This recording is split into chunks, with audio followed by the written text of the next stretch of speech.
안녕하세요. 이번에 영화 마케터와의 대화를 함께 준비한 스토리 스튜디오 회화랩입니다. 스토리 스튜디오는 이야기를 사랑하는 12살부터 19살까지 누구든지 놀이터처럼 무료로 이용할 수 있는 작업실인데요. 스토리 스튜디오를 처음 들어본 분들이 많으실 것 같아서 이번에 간단한 영상을 준비했습니다. 스토리 스튜디오에 오신 분도 있고 처음이신 분도 있으실 텐데요. 스토리 스튜디오에는 저희가 선정한 몇몇 키워드에 대한 웹툰이나 애니메이션, 다큐멘터리, 영화, 그리고 다양한 책들이 있으니까요. 작업에 대한 영감을 받고 싶은 분들이라면 언제든지 스토리 스튜디오로 놀러와 주세요. 또한 무언가를 창작하고 싶어졌을 땐 재료바와 필름 부스를 이용해서 다양하게 이야기를 끄적이고 만들고 찍을 수도 있습니다. 해화역 2번 출구에 위치해 있는데 지금은 잠시 코로나 때문에 문을 닫았어요. 언제 문을 열지 그리고 스토리 스튜디오의 가장 빠른 소식은 인스타그램에서 확인하실 수 있으니까 스토리 스튜디오 인스타그램을 꼭 팔로우 해주세요.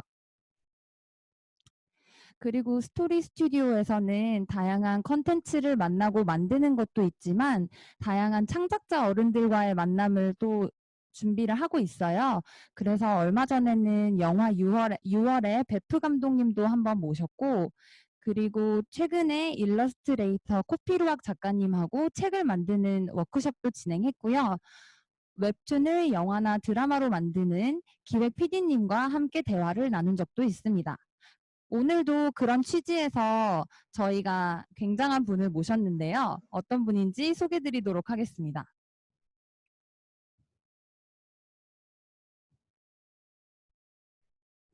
네, 오늘 만나뵐 분은요, 영화 마케터로서 꽤 오랜 시간 일을 하시고 40여 개가 넘는 작품의 마케팅을 담당하신 김태용 님입니다.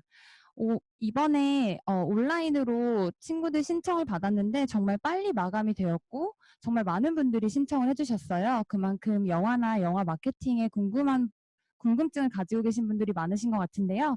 그럼 영화 마케터 김태용 님의 이야기를 들어보도록 하겠습니다. 박수로 맞이할게요. 네, 안녕하세요. 오늘 발표를 맡게 된 김태용이라고 합니다. 오늘 코로나 때문에 아쉽게도 여러분 직접 만나 뵙지 못하게 되었는데 온라인으로나마 이렇게 만나 뵙게 돼서 너무 반갑고요.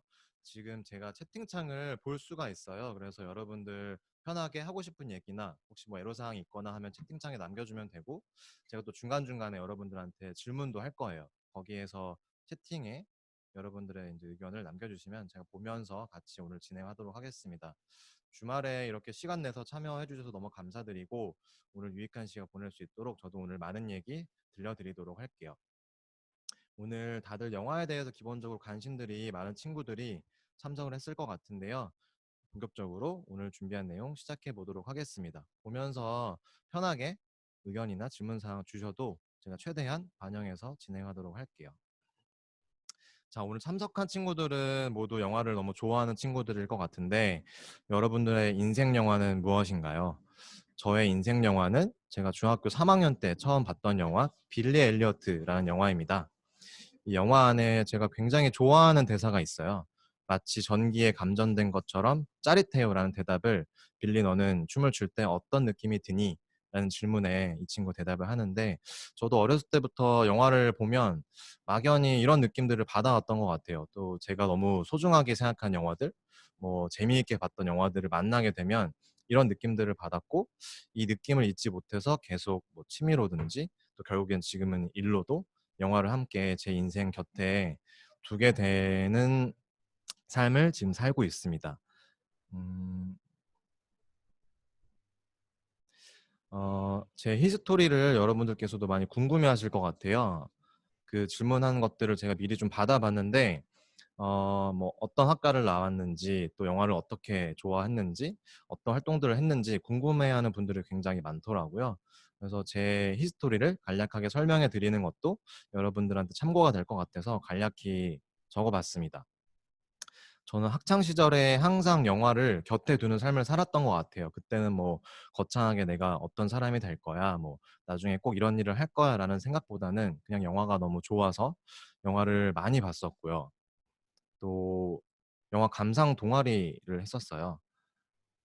그리고 친구들하고 방학 때 취미로 영화를 만들어 보기도 하고 교내 상영회 같은 거를 열기도 했었습니다. 또 그때 뭐 대단한 목표가 있었던 건 아니지만 영화를 보고 나서 항상 리뷰를 습관적으로 썼던 것 같아요. 그게 짧든 길든. 그리고 영화관에 가면 항상 전단지를 우르르 이렇게 모아서 왔었어요. 그 나중에 20대가 되고 30대가 되니까 그 전단지의 양이 방의 한 구석을 엄청나게 차지할 정도로 굉장히 많은 양이었는데 그런 학창 시절을 보냈습니다. 또 20대 때는 저는 경영학과랑 신방과를 나왔는데요. 뭐 저는 학교 다닐 때 영화가 너무 좋지만 영화를 베이스로 어떤 일을 내가 할 수 있을까 고민했을 때 마케팅이라는 일을 되게 하고 싶었어요. 그래서 경영학과에 가서 마케팅 공부를 하고 또 복수 전공으로 영화 컨텐츠를 공부할 수 있는 학교에 가서 공부를 해야겠다라는 생각에 경영학과랑 신방과 수업을 들으면서 복수 전공을 하게 됐습니다. 그리고 학교 다닐 때 제가 한 4번 정도의 인턴 생활을 했는데 저는 영화사, 방송사, 마케팅사 등에서 인턴 생활을 많이 했었어요. 뭐 그때 이런 경험들이 되게 도움이 많이 됐던 것 같아요. 뭐 내가 상상만 했던 내용들이 정말 필드에 나갔을 때 맞는지, 또 내가 혹시 잘못 알고 있었던 건 없는지, 또 내가 이 좋아하는 감정들을 일로써 소화할 수 있는 상황이 될지 이런 것들을 체크하는 시간으로 인턴 생활의 경험들이 좀 소중하게 활용이 됐던 것 같고요. 그리고 회사 생활을 저는 현대자동차 글로벌 마케팅 사업부에서 시작하게 되고 YG를 거쳐서 아실지 모르겠지만 어, 우리나라 영화를 담당하는 투자배급사 뉴라는 회사에 가서 한 7년 정도 마케팅팀에서 근무를 하게 되었습니다. 제가 뭐 현대자동차에서 첫 사회생활을 시작한 게 뭐 이력상 좀 특이해 보일 수도 있을 것 같은데 저는 영화 마케터라는 직업을 하고 싶어 했다 보니까 어 마케팅이라는 것을 좀 큰 뷰에서 배울 수 있는 사회생활로 시작하고 싶다는 생각이 들었어요. 그 마케팅에 대해서 조금 더 넓은 시각을 가지고 사회생활을 시작하면 나중에 내가 영화라는 필드에 가서도 굉장히 도움이 많이 될 거다라는 생각을 했었고 현대자동차에서 한 3년 반 정도 어 신입사원 생활을 거쳤고 그 뒤에 영화계 쪽에 들어오게 되었습니다. 지금 생각해 보면 그때 경험이 뭐 굳이 영화계뿐만 아니라 다른 업계에서 마케팅이라는 것이 어떻게 굴러가는지에 대해서 경험할 수 있는 좋은 경험이었던 것 같아요.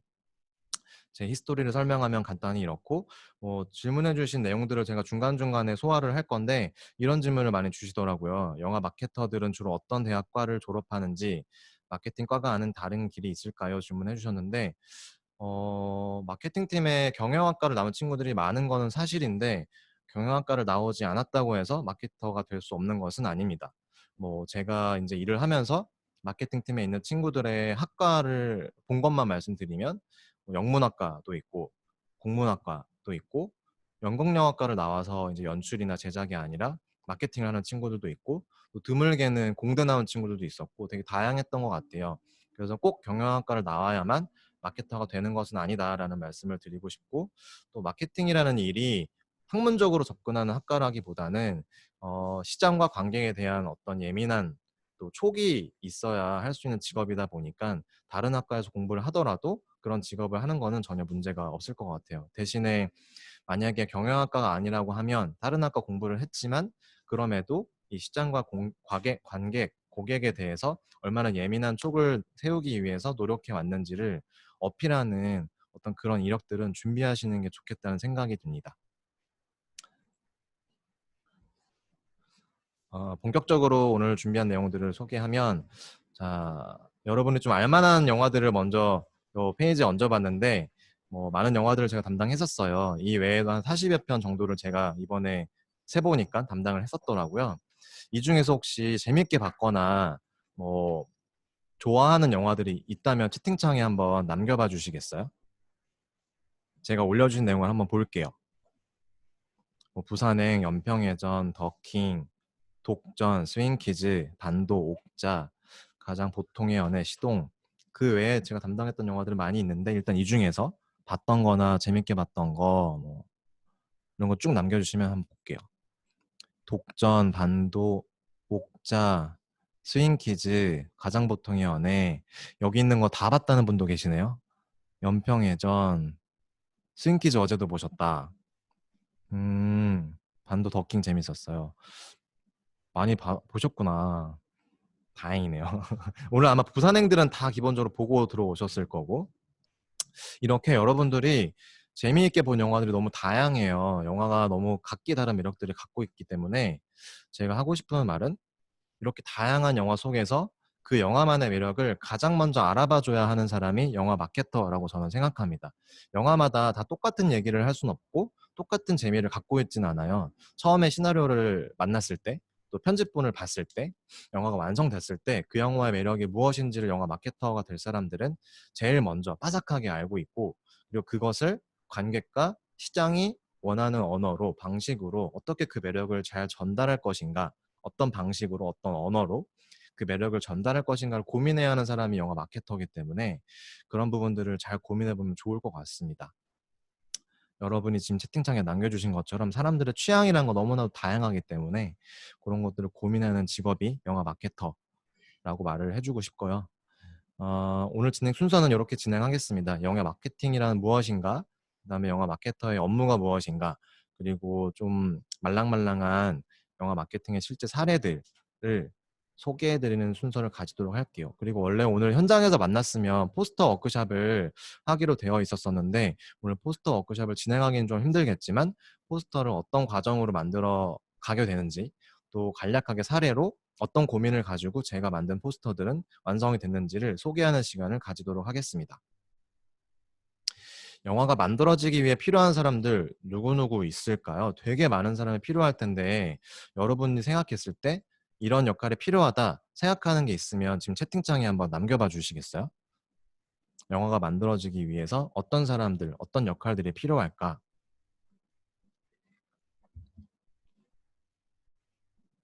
시나리오 작가, 감독, 배우, 촬영팀, 연출, 투자 배급사, 제작사, 촬영 미술 투자자, 제작 PD. 되게 잘 알고 있네요. 제가 미리 여러분들이 남겨준 질문들을 확인해 보니까 여러분들이 진짜 영화 마케팅에 대해서 많이 알고 있고 고민도 많이 하고 되게 정보들이 많더라고요. 되게 놀랐는데, 네, 맞아요, 맞아요. 메이크업, 작가. 자, 많은 사람들이 얘기해 주는 부분들이 이제 연출을 하는 감독, 연기를 하는 배우에 포커싱이 많이 되어 있죠. 우리들이 또 대중들이 많이 접하는 부분들은 아무래도 이 감독, 배우 중심일 수밖에 없는데 그 뒤에 여러분이 말한 것처럼 되게 많은 역할들이 필요해요. 근데 크게 제가 영화를 만들기 위해서 필요한 사람들을 세 개의 카테고리로 나눠봤는데요. 크게 제작자라는 카테고리, 창작자라는 카테고리, 투자 배급사라는 카테고리가 있습니다. 창작자는 여러분이 말한 것처럼 영화를 찍는 사람들, 또 연기를 하는 사람들, 또 현장에서 미술, 뭐 세팅, 뭐 의상, 뭐 다양한 현장에서 이 영화를 만들기 위한 어떤 비주얼적인 부분들을 담당하는 사람이에요. 근데 그 외에도 우리가 어쨌든 이 영화라는 비즈니스를 하고 싶어 하는 사람들이기 때문에 이 창작물을 만들기 위해서 또 서포트하는 사람들이 많이 필요합니다. 제작자의 역할과 투자 배급사의 역할을 헷갈려 하시는 분들이 많은데 제작자는 이렇게 영화를 연출하는 감독, 연기를 하는 배우들을 수급하는 역할을 하고 있어요. 만약에 제작사가 좋은 시나리오를 발견했다, 어떤 좋은 기획을 했다, 그럼 이 기획과 시나리오를 연출로 구현할 감독을 수급해야 되고 또 연기를 할 배우를 수급해야 되고 이것들을 미술적으로 구현할 스태프들을 수급해야 되는 책임을 맡습니다. 그리고 그 영화가 완성되기까지 좋은 영화로 완성될 수 있는 납품의 책임이 있어요. 결과적으로 상품으로 얘기하면 영화라는 상품의 품질을 관리해야 하는 팀이 제작자 쪽입니다. 그리고 실제로 영화를 만들어내는 역할들을 하는 사람을 창작자라는 카테고리에 넣을 수가 있고 또 이러한 영화를 만드는 사람들, 제작자들을 비즈니스적으로 서포트하는 역할이 투자 배급사에 뭉쳐져 있어요. 투자 배급사 안에는 투자자 말 그대로 돈을 따올 수 있는 펀딩의 역할이 있고 극장에 여러분들이 영화를 볼 수 있게 상영을 하는 준비를 하는 유통의 역할이 있고 또 투자 배급사라는 개념이 우리나라에 90년대 후반, 00년대 초반부터 생기기 시작했어요. 멀티플렉스라는 개념이 우리나라에 도입이 되면서 이 투자 배급사, 영화라는 것을 가지고 어떻게 돈을 투자하고 어떻게 수익을 낼 건지의 개념이 도입이 된 건데 그게 이제 한 10년, 20년 영화계 쪽에서 너무나도 중요한 큰 축의 역할을 차지하다 보니까 이쪽으로 되게 많은 기능들이 몰리기 시작해요. 그 기능들이 몰리게 되면서 지금은 홍보 마케팅의 기능도 투자 배급사 안에 있습니다. 투자 배급사가 생기기 전에는 제작사 쪽에 그 마케팅의 기능이 있었어요. 지금은 영화 마케팅이라는 기능은 투자 배급사 안에 속해 있습니다.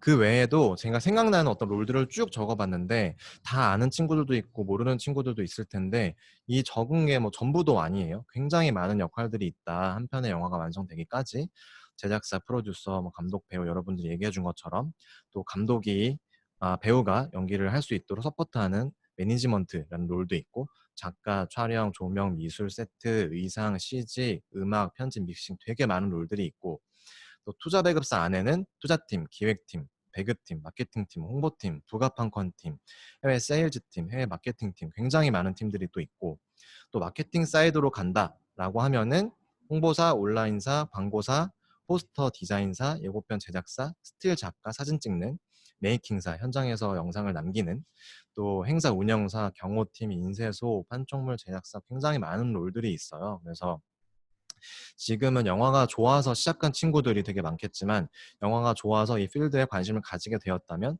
내가 또 이 업계에서 할 수 있는 건 무엇인가, 내가 잘할 수 있는 건 무엇인가, 이 많은 롤 중에 내가 또 하고 싶은 일은 무엇인가를 좀 구체적으로 이제 천천히 탐색을 하는 시간을 가지는 것도 되게 중요할 것 같아요. 또 스토리 스튜디오 같은 공간을 통해서 여러분들이 직접적으로 또 간접적으로 이렇게 일하는 사람들을 만난다든지 또 어떤 얘기들을 듣는다든지 하는 경험들이 학창 시절 때는 굉장히 도움이 많이 됩니다. 그래서 이런 기회들을 여러분들이 적극적으로 모색하는 것들을 저는 추천을 드리고 싶어요. 지금 천천히 들어오는 친구들이 있는데 뭐 앞부분은 내용을 못 들었겠지만 아직 얼마 시작한 지 안 됐으니까 잘 조인해 주시면 될 것 같아요.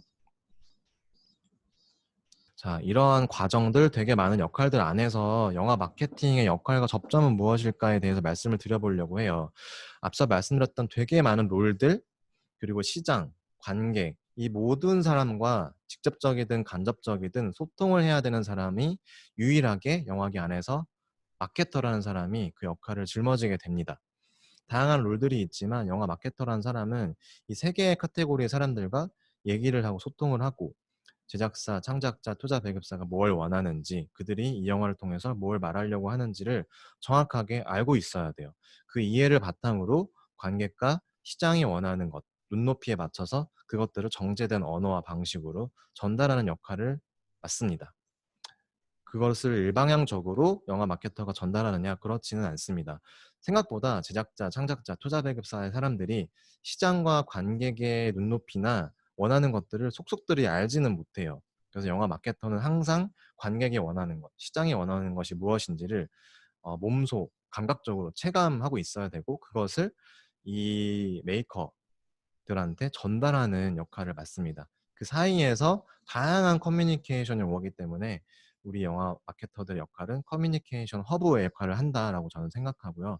또 제가 신입사원들과 후배들이 들어오게 되면 항상 해주는 얘기가 있는데, 영화 마케터는 이 사람들의 트렌드와 취향을 만드는 사람이라는 자부심을 가져야 한다라는 얘기를 항상 해줍니다.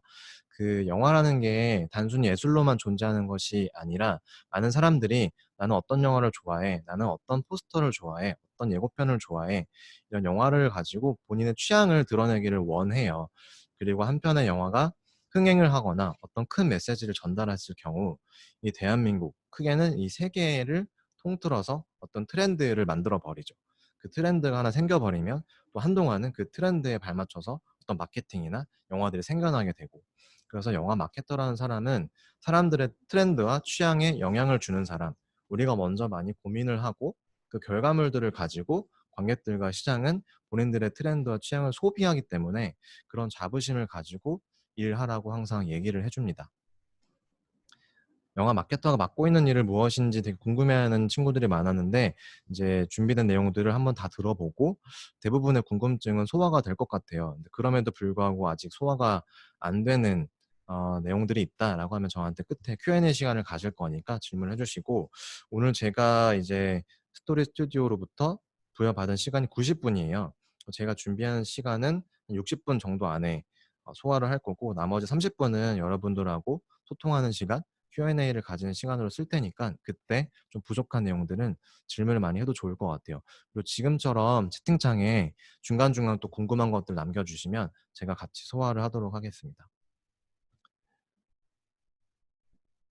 영화 마케터의 자질에 대해서 얘기하고 싶어요. 영화 마케터라는 사람들이 갖추어야 하는 어떤 덕목이라고 해야 할까요? 요소라고 하면 굉장히 많은데 세 가지로만 전 한번 추려봤어요. 음, 커뮤니케이션, 리딩, 리딩. 이 세 가지로 추려봤는데요. 앞서 말씀드렸던 것처럼 커뮤니케이션이라는 스킬은 너무나도 중요합니다. 굉장히 영화 안에 많은 사람들이 롤을 하고 있고, 그 사람들과 직접적이든 간접적이든 전화통화든 이메일이든 모두와 소통을 해야 하는 역할을 맡고 있다 보니까 커뮤니케이션 스킬이 굉장히 중요해요. 커뮤니케이션 스킬이라는 게 단순히 말을 잘한다의 개념은 아니라고 저는 생각해요. 상대방이 무엇을 원하는지를 잘 캐치를 해야 되고, 그 상대방의 언어의 방식에 맞춰서 제가 하고 싶은 말을 잘 전달하는 것도 중요합니다. 그 시장과 관객이 원하는 방식으로 제가 마케팅을 하는 게 중요한 것처럼, 제작자나 창작자나 비즈니스라는 사람들이 항상 마케터들이 사용하는 언어들을 완전히 이해하진 않아요. 그때 뭐 고급스러운 영어를 쓴다든지 마케터의 용어를 쓴다고 해서 우리의 롤이 빛나 보이는 건 저는 아니라고 생각해요. 그들과 사용할 수 있는 언어라는 것들이 존재를 하고, 그들의 눈높이나 방식에 맞춰서 내가 원하는 걸 얘기하고, 그들이 원하는 걸 내가 찰떡같이 알아듣고, 결국에는 이 커뮤니케이션을 마쳤을 때 모두가 똑같은 페이지, 세임 페이지 안에 우리가 같은 생각을 하고 있구나 라는 생각을 만들어내는 것이 커뮤니케이션이라고 생각합니다. 생각보다 쉽지가 않아요. 이제 여러분들 지금 요새 학교에 한 반에 몇 명이 있죠? 저 때는 한 40명씩 있었는데 요새는 한 30명 정도 되나요? 채팅창에 한번 남겨봐 주시겠어요? 20명 진짜 작구나. 근데 한 반에 20명, 25명이 되는 친구들하고 전부 다 친구가 될 순 없잖아요. 전부 다 친하진 않잖아요. 근데 친하든 친하지 않든 이 모두와 내가 원하는 것들을 얘기하고 상대방이 원하는 것들 얘기하는 것, 이거 생각보다 되게 어려운 일이에요.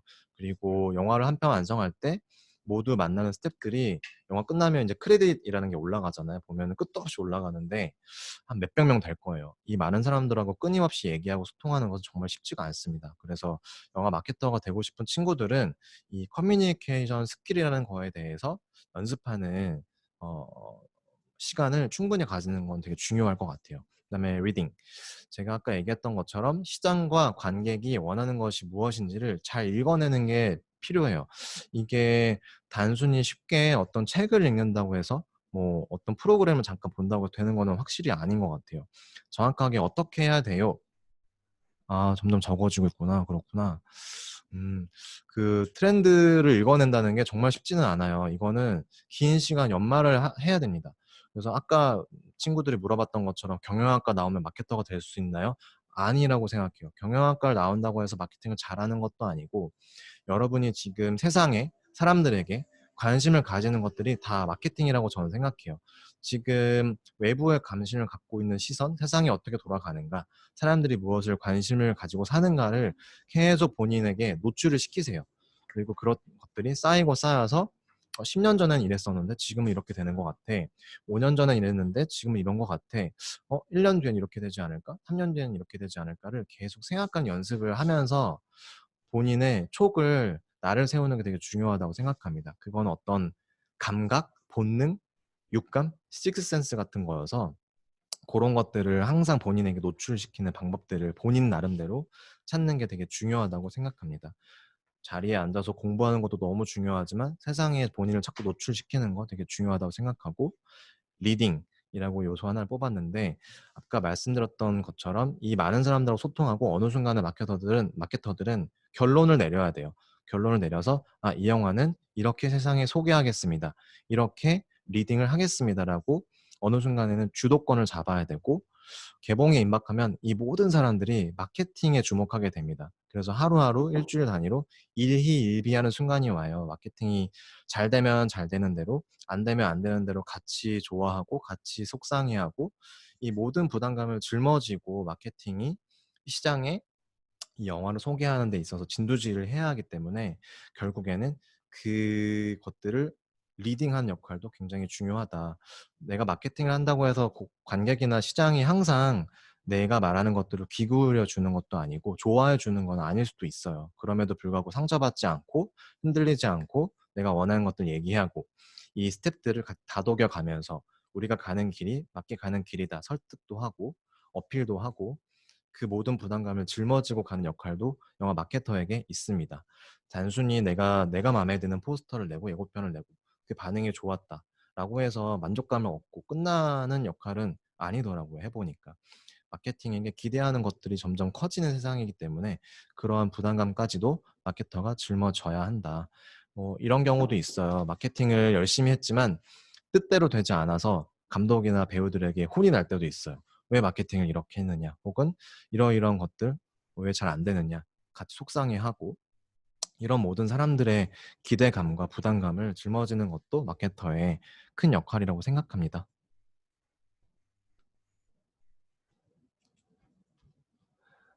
이건 조금 아카데믹한 내용일 수도 있는데 그래도 여러분들이 알아두는 게 좋을 것 같아서 한 장 넣었는데 이미 아는 친구들도 있을 것 같아요. 영화가 관객을 만나기까지 어떤 과정을 거치는지를 잘 아는 것도 되게 중요할 것 같아요. 흔히 영화 마케팅이라고 하면 개봉에 임박해서 보여지는 것들만 마케팅의 역할이 아닐까라고 생각하기 쉬운데 전혀 그렇지가 않습니다. 어, 영화 잠시만요. 영화가 관객을 만나기까지 총 4단계로 제가 나눠봤는데 일단 기본적으로 프로덕션이라는 개념은 영화를 찍는 것을 말해요. 이 프로덕션이라는 단계를 기본으로 두고 그 앞에 이루어지는 과정을 프리 프로덕션, 그 뒤에 이루어지는 과정을 포스트 프로덕션이라고 하고 개봉에 임박할 때 이루어지는 일들을 이제 릴리즈 단계, 개봉 임박 단계 이렇게 총 4가지 단계로 제가 구분을 했어요. 천천히 설명을 해드리면 프리 프로덕션 단계에서는 감독과 대본이 세팅이 됩니다. 이게 기본적으로 세팅이 돼야 투자자들을 유치하고 배우를 캐스팅할 수가 있어요. 그래서 시나리오가 완성되고 이 시나리오를 비주얼로 구현할 사람이 정해지면 배우들을 캐스팅을 하고, 이 배우들이 캐스팅이 되면 투자자를 찾아갑니다. 이러한 시나리오와 이러한 감독과 이러한 배우들로 내가 이 영화를 만들 거야. 너네 투자할래? 라고 투자자들을 찾아다니게 돼요. 투자자가 나 여기 투자할게 라고 하면 영화가 세팅이 되는 거예요. 그 다음에 촬영팀, 조명팀, 미술팀, 제작팀, 다양하게 현장에서 구현해주는 팀들이 세팅이 되죠. 그리고 영화 촬영이 시작됩니다. 뭐 일반적인 상업 영화를 기준으로 했을 때 적게는 30회차, 많게는 100회차 정도의 촬영이 이루어져요. 이 회차라는 건 하루 촬영을 1회차라고 합니다. 30회차라고 하는 거는 저희가 요새 주 5일 근무를 하니까 한 달 반 정도의 기간이 소요가 되고, 100회차라고 하면 한 4달 정도가 되겠죠. 그럼 되게 대규모 촬영이 되는 거예요. 회차가 늘어날수록 인건비나 늘어나고 비용들이, 제반 비용들이 늘어나기 때문에 비용이 올라가는 큰 예산의 영화가 됩니다. 그리고 영화가 다 촬영되고 나면은 CG, 음악, 편집과 같은 후반 작업들이 진행이 되고, 본격적인 마케팅이 2단계에서 많이 진행이 되고, 2단계에서 무사히 편집이 완성됐다, 우리끼리는 락이 걸렸다라고 하는데요. 편집에 락이 걸리고 나면 개봉일이 정해집니다. 개봉일이 정해지고 나면 투자배급사에서는 이 영화를 최대한 많은 관객들이 만나게 하기 위해서 극장들과 협의를 해요. 우리 이렇게 재미있는 영화가 나왔어. 마케팅 이렇게 진행하고 있고 마케팅 분위기가 이렇게 좋은데 너네 상영관 몇 개 줄 거야? 언제 개봉하면 더 많이 줄 수 있어? 라고 이렇게 딜을 하는 과정들을 거쳐요. 그래서 최종적으로 개봉일이 정해지고 상영관이 확보가 되고, 그 다음에 예매가 순차적으로 오픈이 됩니다. 예매는 최근에는 점점 예매 오픈 기간이 짧아지고 있는데, 일반적으로는 개봉일 기준으로 일주일 전부터 조금씩 예매가 열리기 시작해요. 이렇게 총 4단계가 거치고, 마케팅이 이 단계에 다 역할들이 있습니다. 어떻게 진행되는지는 뒤에 이제 구체적으로 하나씩 설명을 드리도록 할게요. 편집 시사도 하는 경우가 있나요? 네네, 당연하죠. 그래서 투자 배급사 안에는 편집실이 존재해요. 그래서 영화가 이제 찍히고 나면은 같이 시사를 합니다. 그때 시사를 했을 때는 완전히 그냥 그림만 턱턱턱턱 붙은 거를 이제 1차 편집본이라고 불러요. 그래서 가편집본이라고 부르기도 하고 현장 편집본이라고도 불러요. 현장에서도 영화를 찍고 나면은 그 옆에 편집 기사님들이 바로바로 영화를 붙여요. 그래서 영화 찍은 그림하고 이제 붙여보는 거죠. 그래서 요거 이렇게 붙이면 되겠다, 이렇게 하면 되겠다, 요거 시나리오나 콘티는 없었지만 요 그림은 이렇게 찍어야 될 것 같아를 바로바로 현장에서 판단하는 시간을 가지고 현장 편집본을 가지고 이제 투자배급사, 제작사와 창작자가 공유를 합니다. 그리고 어느 정도 이제 우리가 희망하는 편집을 하고 나면은 1차 편집본이 나오는 거죠. 그리고 계속 그 편집본을 가지고 서로 의견을 나누고 이건 이렇게 하는 게 좋을 것 같아, 저렇게 하는 게 좋을 것 같아 라고 하면서 끝도 없이 편집본이 나와요. 뭐 편집이 빨리빨리 너무나도 잘 됐다라고 하면은 짧게는 2차, 3차 편집본 안에서 클로징이 되는 영화도 있었고, 편집하는데 좀 시간이 오래 걸린다 했던 영화들은 저는 한 10차 편집본까지 본 것 같아요. 근데 편집본의 회차가 길어진다고 해서 그게 꼭 망작이라거나 골칫거리인 영화는 아닐 수도 있어요. 편집이 더 되면서 발전한 영화들도 많기 때문에 꼭 편집 회차가 많아졌다고 해서 뭐, 영화에 문제가 있는 건 아닙니다. 질문을 또 주셨는데 어떤 영화가 촬영 회차가 많아지나요? 장르에 따라 다른가요? 전쟁 영화, 액션 영화? 비교적 그런 것 같아요. 예를 들어서 장소를 많이 옮겨야 한다거나 또 찍을 분량들이 굉장히 많다거나 또 시나리오의 길이가 길다거나 뭐 로케, 뭐 해외 로케가 있다거나 이런 식으로 좀 영화의 세팅들이 버라이어티하다라고 하면은 촬영 회차가 많아지는 건 사실입니다. 그리고 최대한 회차를 최근에는 줄이기 위해서 노력을 하고 있어요. 왜냐하면 회차를 줄여서 짧은 일정 안에 끝내야 이 예산이 낮아지기 때문에, 예산이 낮아지면 이 영화의 몸집이 작아지니까 나중에 이제 상영관에 배급을 할 때 이 시기를 잡기가 되게 좋아집니다. 그건 제가 뒤에서 설명을 할 텐데 그런 것들을 좀 고려하게 되고, 아무래도 전쟁 영화나 액션 영화는 품이 많이 들고 현장 세팅이 많이 되니까 회차가 길어지는 건 사실인 것 같아요. 상영관 독점은 어느 상황에 발생하는지 궁금합니다. 이거는 조금 지금까지 얘기한 거랑 다른 앵글일 수도 있는데, 상영관 독점이라는 건 지금도 영화계 안에서도 어떤 시스템들을 구축할까에 대해서 굉장히 말이 많은데, 기본적으로 상영관 독점이라는 게 어떻게 이루어지는지의 흐름을 간략하게 제가 말씀드릴게요. 상한간 독점은 결코 혼자 이루어지는 것이 아니에요. 투자 배급사는 태생적으로 더 많은 관객들을 만나기 위한 기회를 포착하기 위한 롤을 맡습니다. 그거는 뭐 당연할 것 같아요. 내가 만든 영화를 더 많은 관객들하고 만나고 싶다라는 욕심은 뭐 배우, 감독, 어떤 롤에서 영화를 하는 사람이라도 가지게 돼요. 그래서 최대한 많은 관객들을 만날 수 있는 시기라는 걸 판단하는 역할이 투자 배급사의 롤이고, 그 개봉일을 정할 때 창작자와 제작자와 계속 끊임없이 상의를 해요. 근데 그 상영관을 주는 역할은 극장이 합니다. 극장도 결국에는 이 영화를 틀어서 돈을 많이 벌고자 하는 주체다 보니까 어떤 영화를 어느 시점에 틀어야 돈을 제일 많이 벌까를 고민하게 되다 보니까 결국에는 서로서로 이제 이 시기에 이 영화를 가지고 최대한의 관객들을 많이 만나기 위한 니즈들이 많이 맞물리다 보니까 독점이라는 현상이 발생하는 거죠. 지금은 독점에 대한 폐해가 되게 많다 보니까 자성의 목소리도 많이 생기고, 이거를 법적으로 어떻게 제재를 해서 한 영화가 모든 상영관을 차지하지 않게 하기 위한 고민들을 많이 하고 있는 단계이긴 하고요. 창작자가 아닌 일들은 현장에 가지 않나요? 아니에요. 현장에 많이 가고, 제가 이제 뒤에 설명하겠지만 마케터들은 현장에 많이 가야 합니다. 물론 모든 롤들이 현장에 가는 거는 아니에요. 예를 들어서 음악 감독님이 현장에 항상 가거나 뭐 그렇지는 않겠죠.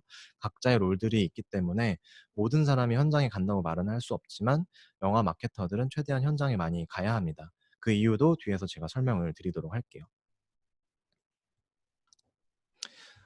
많은 친구들이 이런 질문도 해주셨더라고요. 영화 마케터와 다른 분야의 마케팅의 차이점이 무엇인가? 영화 마케팅의 핵심 요소는 무엇인가? 이런 것들을 많이 질문해 주셨는데, 이 페이지가 설명이 되면 어느 정도 이해가 되실 것 같아요. 기본적으로 어느 업계에 있어도 마케터라는 직업은 기획, 예산 확보, 실행, 사후 평가 및 정산이라는 큰 사이클을 돌게 됩니다. 영화 마케팅도 똑같아요.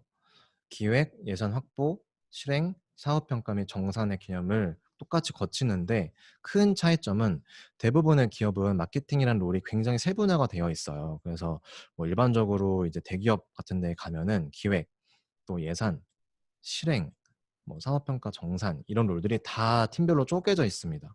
그래서 이 팀들이 서로 협업을 하는 개념으로 돌아가는데, 영화 마케팅은 뭐 아닌 회사도 덜어는 있지만 대부분은 기획부터 실행, 사후 정산까지 모든 롤들을 한 회사, 한 팀이 맡게 되어 있어요. 그리고 일반적으로 투자 배급사, 지금 영화 마케터가 투자 배급사 안에 속해 있는 기능이다 보니까 투자 배급사에서는 1년에 한 5편, 6편 정도를 개봉해요. 그러면 1년에 이 사이클을 최소 5번, 6번을 돌린다고 생각하시면 돼요. 이거는 굉장히 스페셜한 경험입니다. 어떤 회사를 가더라도 이 짧은 시간 안에 이 모든 롤들을 경험하기는 되게 힘든데, 영화 마케터라는 직업은 이 롤들을 다 경험할 수가 있고, 그렇다고 해서 예산이 적은 것도 아니에요. 일반적으로 작은 조금 영세한 업계에 가면 사람이 너무 없고 힘들다 보니까 이 롤들을 두서없이 한 사람이 다 해야 되는 경우도 있어요. 하지만 영화 마케팅은 한 편의 개봉을 할 때 상업영화 기준으로 일반적으로 마케팅 예산이 20억에서 40억 정도가 됩니다. 이거를 1년에 5편, 6편 정도를 하면은 한 200억, 300억 정도 되는 예산을 쓰는 거예요. 그래서 1년에 이 정도의 예산을 쓰는 마케터들은 대한민국에 정말 소수일 거예요. 그래서 이런 경험들이 굉장히 드물기 때문에 저는 영화 마케터라는 직업은 마케팅이라는 직군 안에서도 굉장히 꽃 같은 직업이다. 거의 마케팅의 끝판왕이다. 뭐 이런 생각을 많이 해요. 제가 학교 다닐 때도 인턴 생활도 많이 했고, 또 다른 업계에서도 마케팅 을 했다 보니까 비교가 좀 되더라고요. 영화 마케팅이라는 일이 이렇게 이제 소위 말해서 빡세기 때문에 쉽지 않지만 그만큼 재미도 있습니다. 기획 단계에서는 이 영화의 타겟은 누구인가? 이 영화를 마케팅하기 위해서 세워야 하는 전략의 가설들을 수립하고 그것을 끊임없이 검증하는 과정을 거칩니다. 그리고 마케팅 컨셉을 수립하고, 여기까지는 어느 업계의 액터들이 똑같이 하는 일들일 거예요. 그리고 어떤 컨셉을 잡았다고 하면은 그것을 이미지적으로 표현하는 것이 포스터, 영상으로 표현하는 것이 예고편이 되는 거예요. 기획 단계에서 이런 것들이 많이 플래닝이 되고, 이것들을 수행하기 위해서 예산을 확보해야겠죠. 내가 이러이러한 컨셉으로 이러이러한 일을 할 거기 때문에 이러한 예산이 필요합니다를 올리면 마케팅 예산을 이제 받게 되는 거예요. 적게는 20억, 많게는 40억. 뭐 요새 기준으로 우리나라의 성수기, 여름 명절, 겨울 성수기 영화라고 하면은 한 40억 정도의 마케팅 예산을 쓰는 것 같아요. 약간의 차이는 있을 수 있고요. 그 다음에 돈을 딴 다음에 실행 단계에 넘어가서 홍보, 광고, 프로모션, SNS, 바이럴, 그맞게 되게 많은 파트들을 직접 이제 실행하게 됩니다. 이 단계가 되게 재밌는데, 기획 단계에서 내가 예측했던, 계획했던 컨셉들을 돈을 가지고 직접 집행을 하고 결과를 보고 피드백을 받고, 이런 것들이 또 영화 스코어에 영향을 미치고, 이 일련의 과정을 체험하는 것들이 영화 마케터로서 되게 재미가 있을 거예요. 그다음에 개봉을 하고 나면 영화는 아주 냉정하게 하루 또는 일주일 만에 이 평가를 받게 되죠, 스코어로. 그럼 내가 집행한 예산들이 효율적이었는지, 이 스코어를 만드는 데 있어서 마케팅이 효율적이었는지 판단하는 시간을 가집니다. 모든 영화가 다 잘 되는 건 아니고 1년에 잘 되는 영화의 편수가 한 10편, 20편밖에 안 되기 때문에 성공한 영화의 경험치는 굉장히 드물 거예요. 근데 뭐 영화 스코어가 안 좋다고 해서 마케팅이 꼭 성공, 실패, 스코어랑 연결되는 건 아니라고 생각합니다. 그 뒤에 좀 자세히 그런 거에 대해서는 제가 얘기를 하도록 할게요. 그래서 영화 마케팅과 다른 분야 마케팅, 큰 차이는 없지만 어느 영역을 경험을 하는가, 또 그리고 내가 파는 제품이 어떤 것인가의 차이가 있다. 영화 마케팅은 결국에는 영화라는 상품을 파는 것이기 때문에 영화를 기본적으로 좋아하는 마음도 필요하지만, 이 영화를 제대로 진단하고 객관적으로 판단해서 마케팅적으로 어떤 전략 판단을 하고 솔루션을 제공하고 시장에 그 제품을 잘 선보이는 역할까지도 담당을 합니다. 질문들을 좀 받아볼게요. 코로나19로 인한 마케팅 트렌드는 무엇인가요?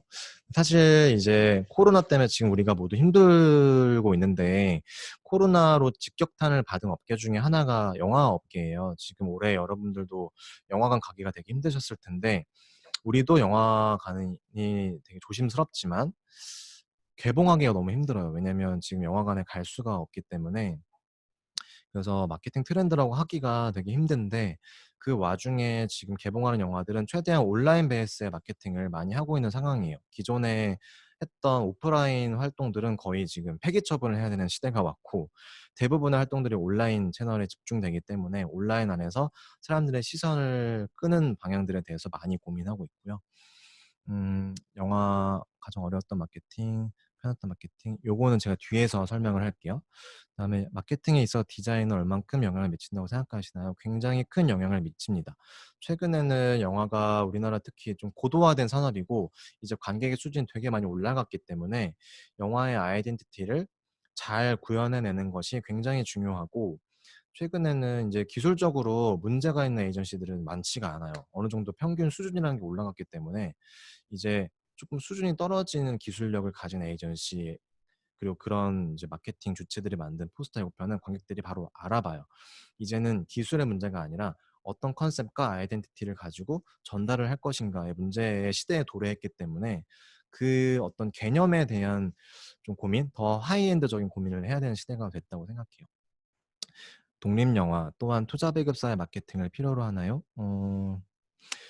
독립영화도 배급사가 다 있어요. 투자사가 있고. 하지만 그 개념, 그 어떤 영역이 좀 작겠죠. 그러니까 말씀하신 것처럼 독립영화 뭐 그렇게 저는 재단하고 싶지 않지만, 더 적은 숫자의 사람들을 만나는 영역의 영화이기 때문에 많은 돈이 투자되기도 힘들고 많은 관객을 만나기도 힘들다 보니까 많은 사람들이 그 영화에 이제 붙어서 같이 서포트하기도 되게 힘든 열악한 상황일 때가 되게 많아요. 그래서 투자 배급사가 있지만 홍보 마케팅의 방식이나 어떤 범위나 규모 자체도 굉장히 협소할 수밖에 없습니다.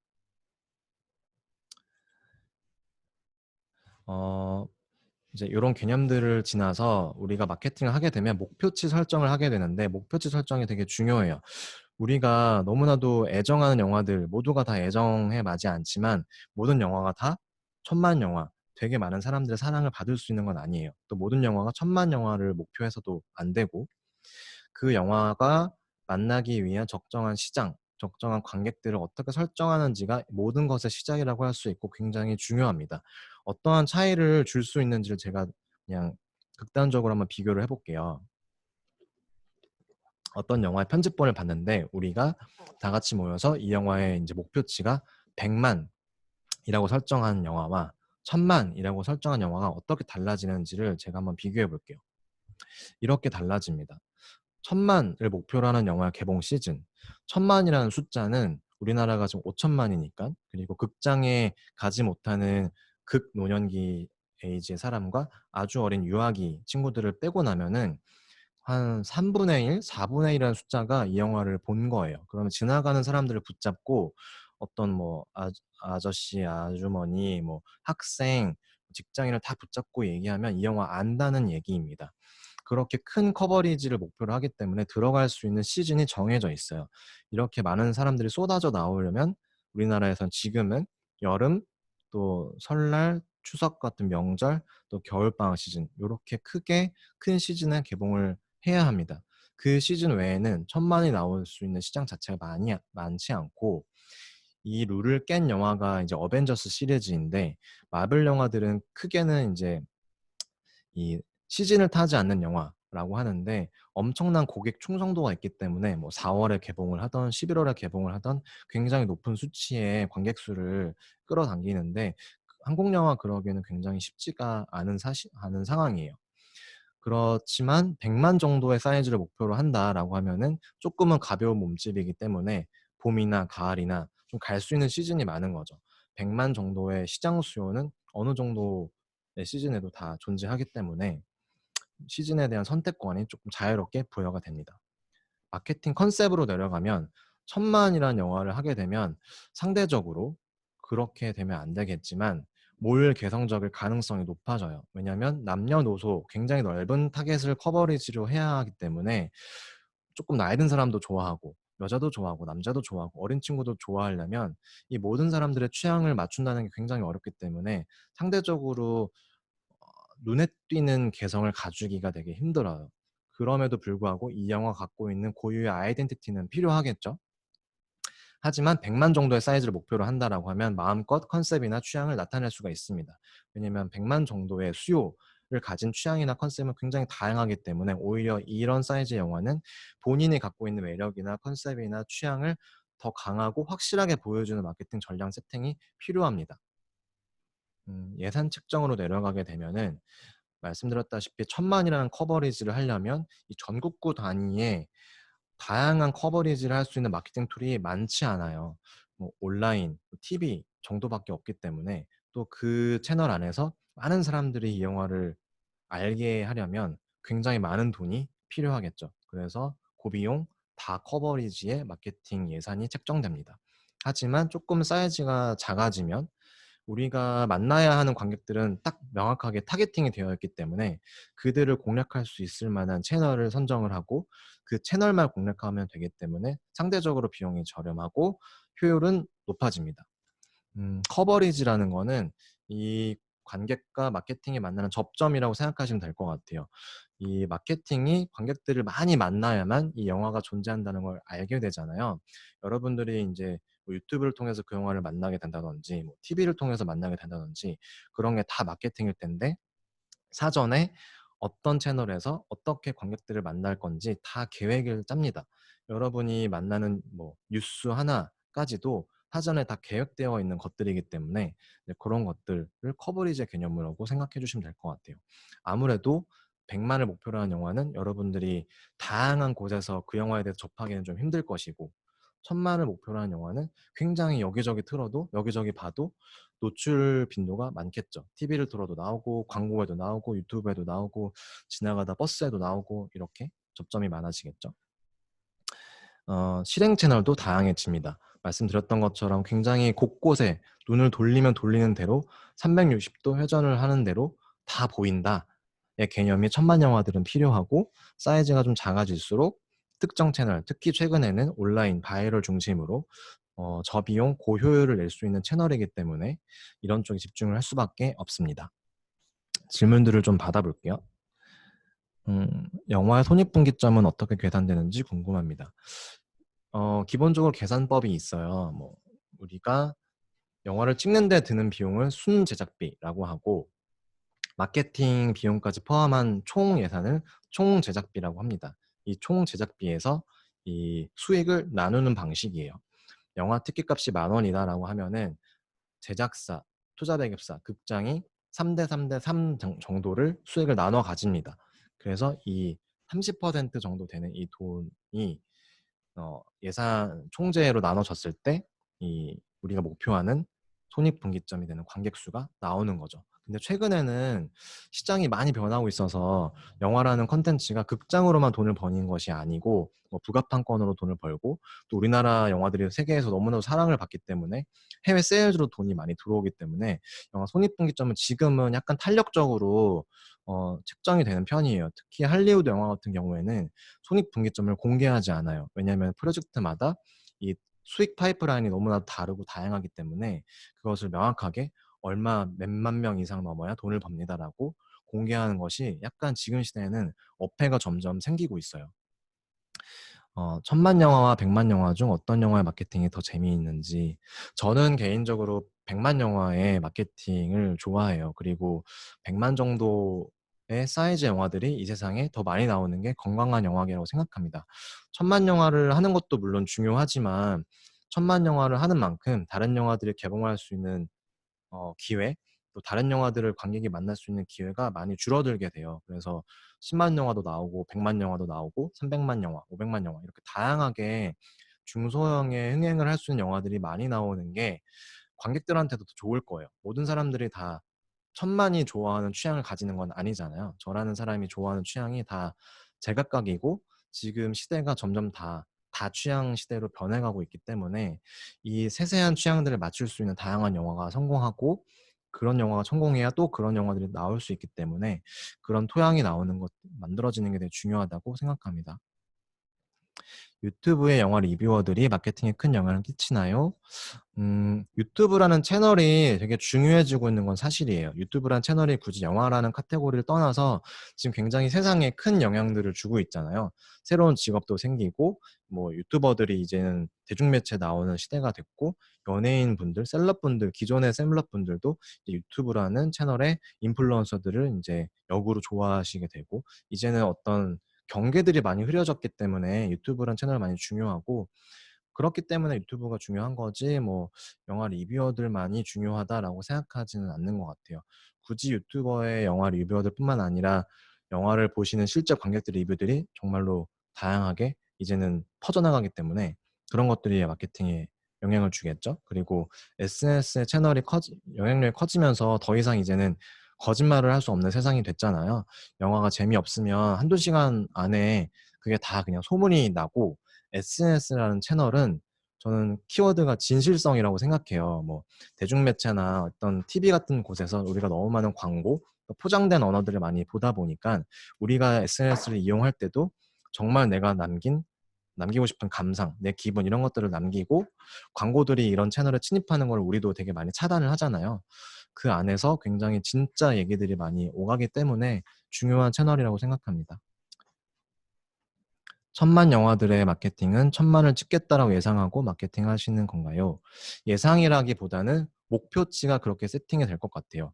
예를 들어서 100만 정도 할 깜냥의 영화인데 100만 정도의 취향을 가진 영화인데 우리가 이 영화를 너무 사랑한다고 해서 오버스펙 1000만을 할 거야 라고 생각해서도 안 되겠죠.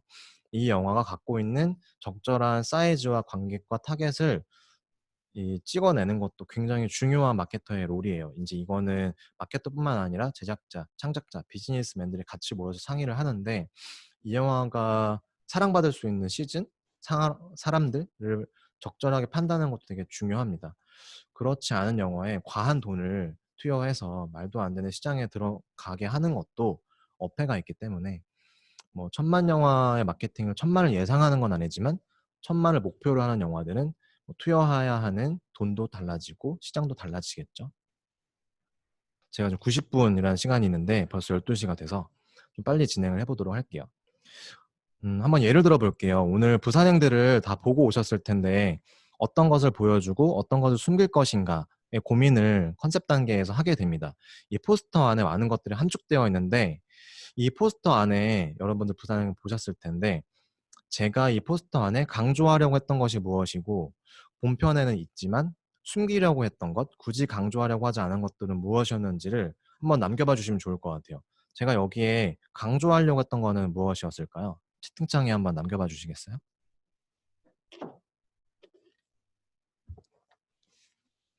부성의 공유 얼굴, 인물, 부성의 가족, 기차.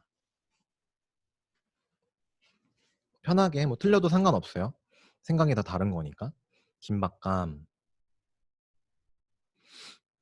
여러분들 진짜 캐치 능력이 빠르네요. 끝까지 영화제 상 받은 거 배경 맞아요. 그러면 이번에는 제가 굳이 강조하지 않으려고 했던 거는 무엇일까요? 또 한번 남겨봐 주시겠어요? 좀비. 최우 씨.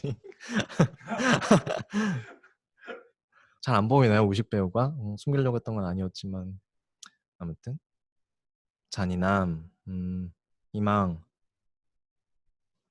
자, 제가 강조하려고 했던 것, 제가 숨기려고 했던 것을 이제 공개해 볼게요. 제가 강조하려고 했던 것은 칸 영화제. 그 당시에 이렇게 상업적인 베이스로 개봉을 하면서 칸 영화제를 가서 크게 화제가 됐던 영화가 굉장히 드문 시대였기 때문에 지금은 우리나라 영화가 칸 영화제 가는 게 굉장히 좀 일반화됐다고 생각할 정도로 많이 사랑을 받고 있죠. 칸 영화제 갔다는 거 강조하려고 했었고 스토리. 아주 심플한 여름 오락 영화라는 거 강조하고 싶어서 복잡한 생각을 가지고 보는 영화가 아니다. 끝까지 살아남아라라는 아주 간단한 미션을 가진 영화야. 스토리 강조하려고 했었고 주연 배우 다들 너무나 좋아하는 배우였기 때문에 공유, 마동석, 정유미 순으로 크기를 키웠죠. 장르 요 밑에 제목 위에 보시면 전대미문 재난 블록버스터라고 있어요.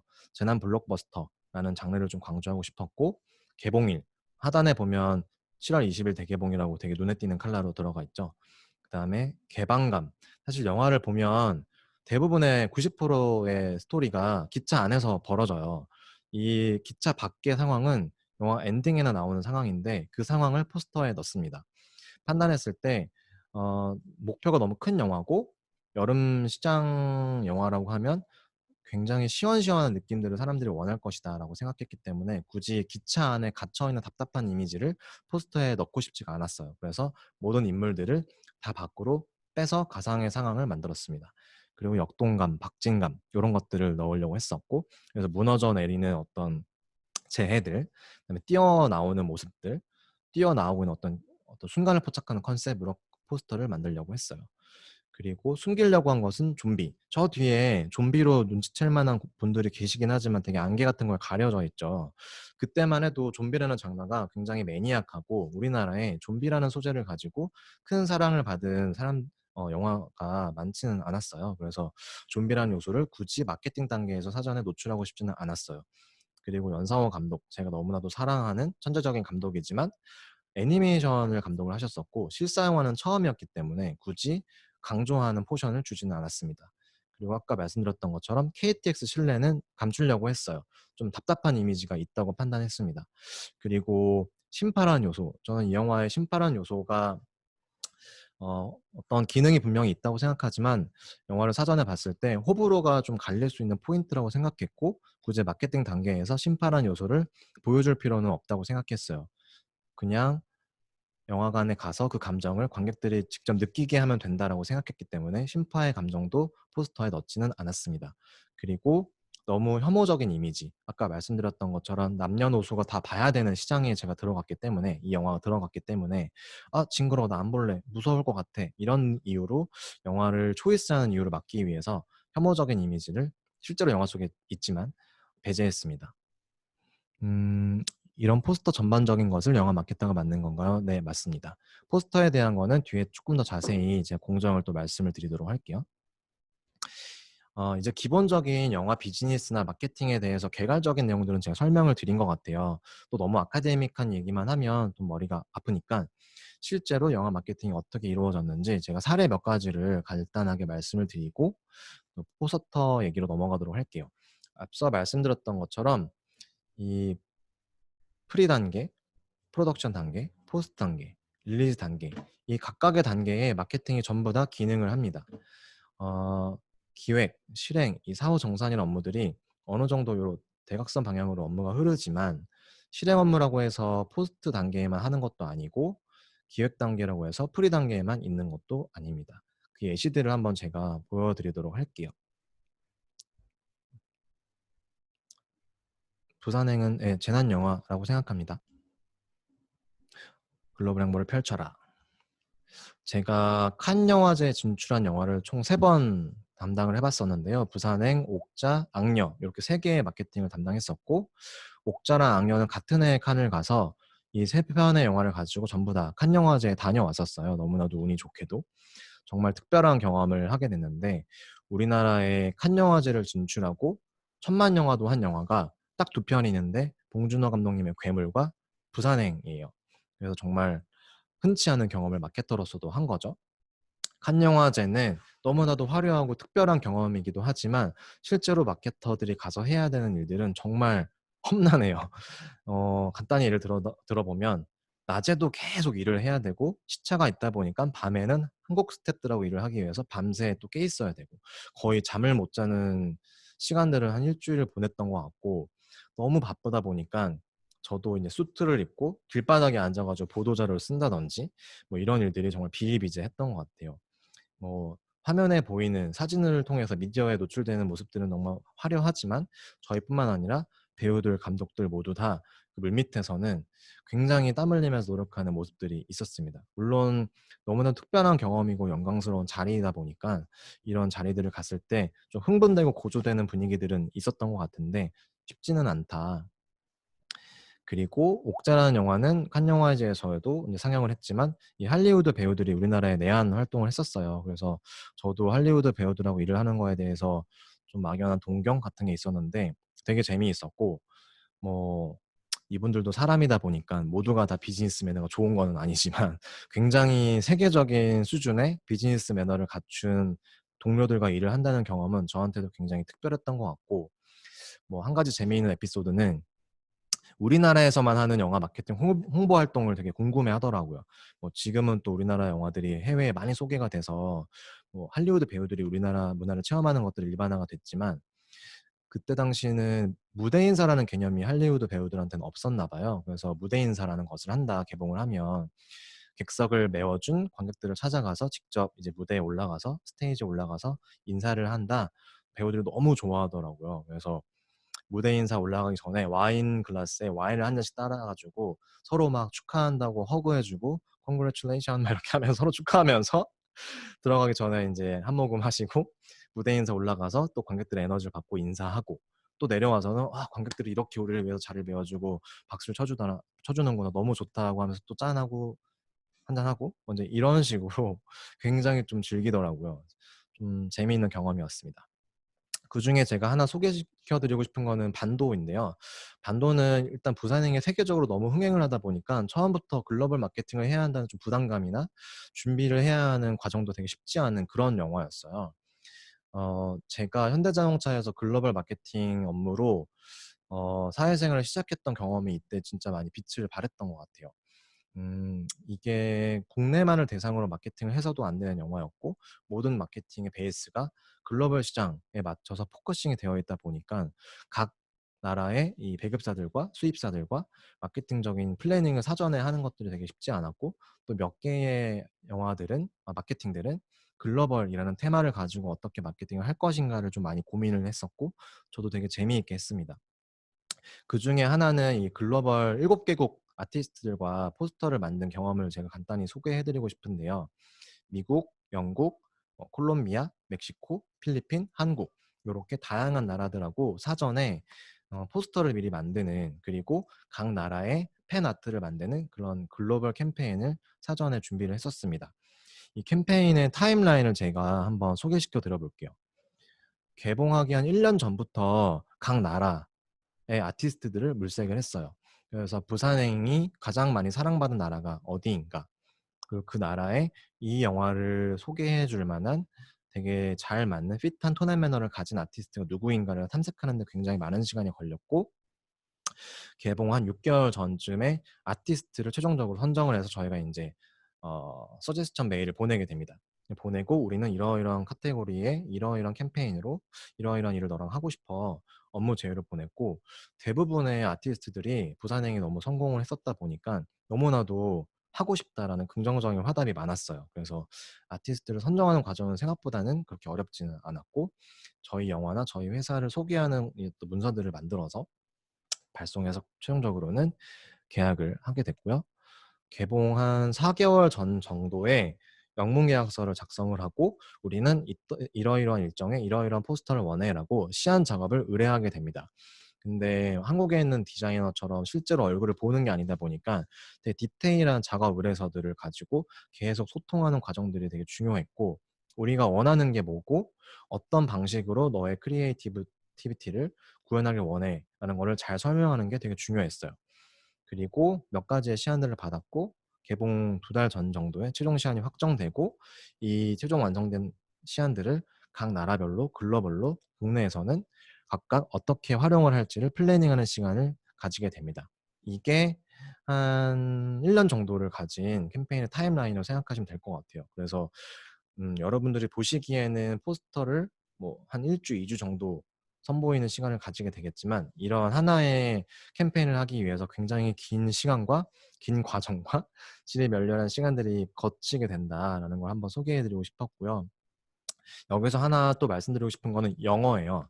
우리나라 영화가 세계적으로 점점 더 많이 사랑을 받고 있고, 우리나라를 베이스로 글로벌 프로젝트들이 점점 더 많이 생기고 있는 추세고, 앞으로도 더 많이 생기게 될 거예요. 그래서 영화 마케팅을 할 때 영어를 꼭 해야 하는 건 아니지만, 영어를 못한다고 해서 마케터가 될 수 없는 건 아니지만, 영어를 하는 사람에게 더 많은 기회가 찾아오는 것은 사실입니다.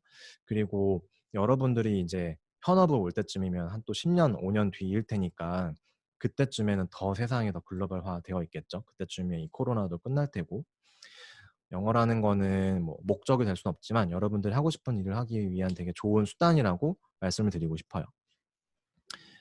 각 나라마다 새로운 아티스트를 섭외하신 건가요? 네네. 각 나라마다 사실은 7개국 플러스 한 저희가 10개국, 15개국 정도 이제 아티스트를 섭외했었었는데, 최종적으로 가능한 사람들, 또 저희 컨셉에 잘 맞는 사람들을 선정하니까 한 7명 정도가 되더라고요. 그래서 그렇게 7개국 선정하게 됐고, 글로벌 아티스트 캠페인, 팬아트 캠페인이라는 거는 전 세계 한 40여 개국에서 같이 동시에 진행을 했습니다. 영어 말고도 도움되는 언어가 있을까요? 뭐 예를 들어서 일본 영화를 할 때는 일본 현지 사람들과 얘기하기엔 일본어가 필요할 것이고, 또 뭐 프랑스 시장에서 일할 때는 불어가 필요할 것이고 하겠지만, 기본적으로 영어로 인터내셔널하게는 일을 하기 때문에 영어를 할 줄 알면 기본적으로 일을 할 때 어려운 건 없을 것 같아요. 저 같은 경우에도 해외에서 공부를 하거나 어학연수를 다녀오진 않았어요. 근데 학교 다닐 때부터 영어를 워낙 좋아해가지고 영어를 항상 공부했었고, 또 현대자동차에서 이제 해외 마케팅을 하는 팀이다 보니까 그런 것들이 쉽게 좀 일할 때 도움을 많이 받았던 것 같아요. 지금 시간이 없다는 메시지들을 계속 주고 계셔가지고 좀 빨리 진행해 볼게요. 여러분들의 Q&A를 또 소화를 같이 해야 되다 보니까.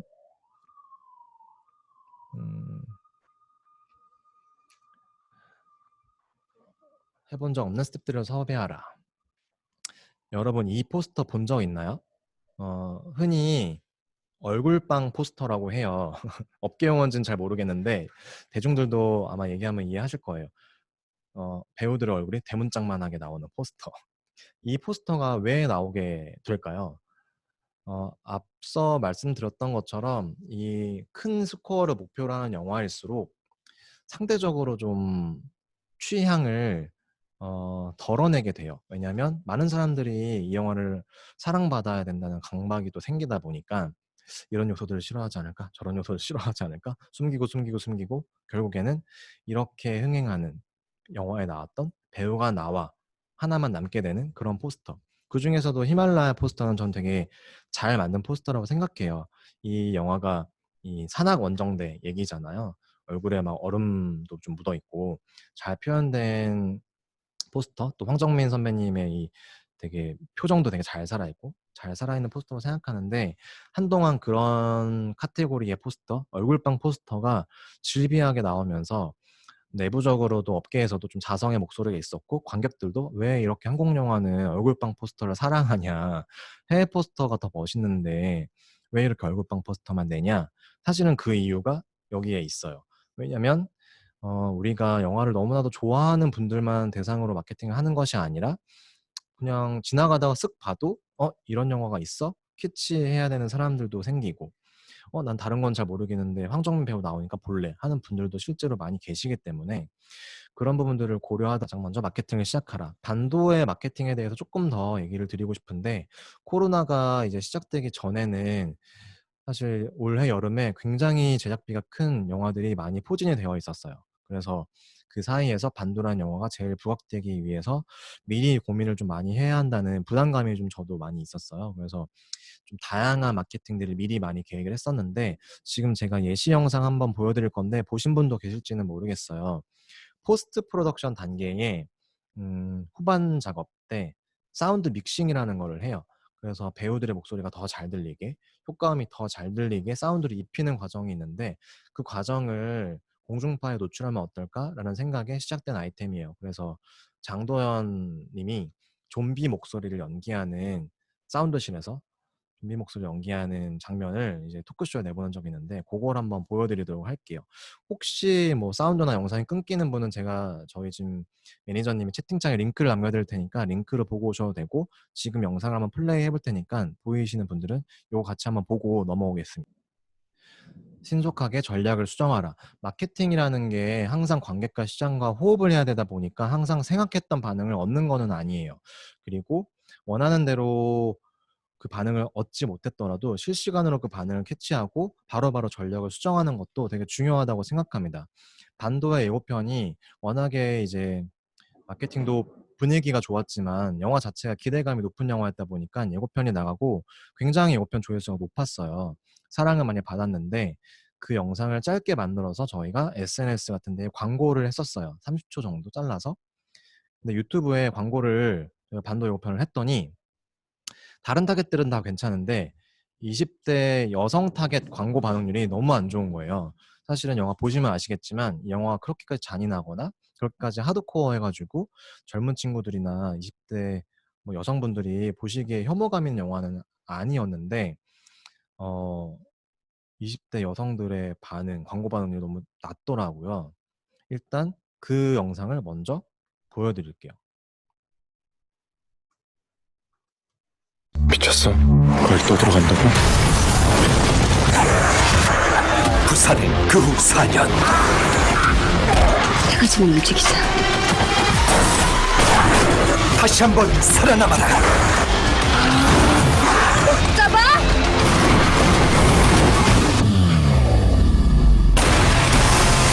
전 세계가 기다린 액션 블록버스터 반도 7월 대개봉.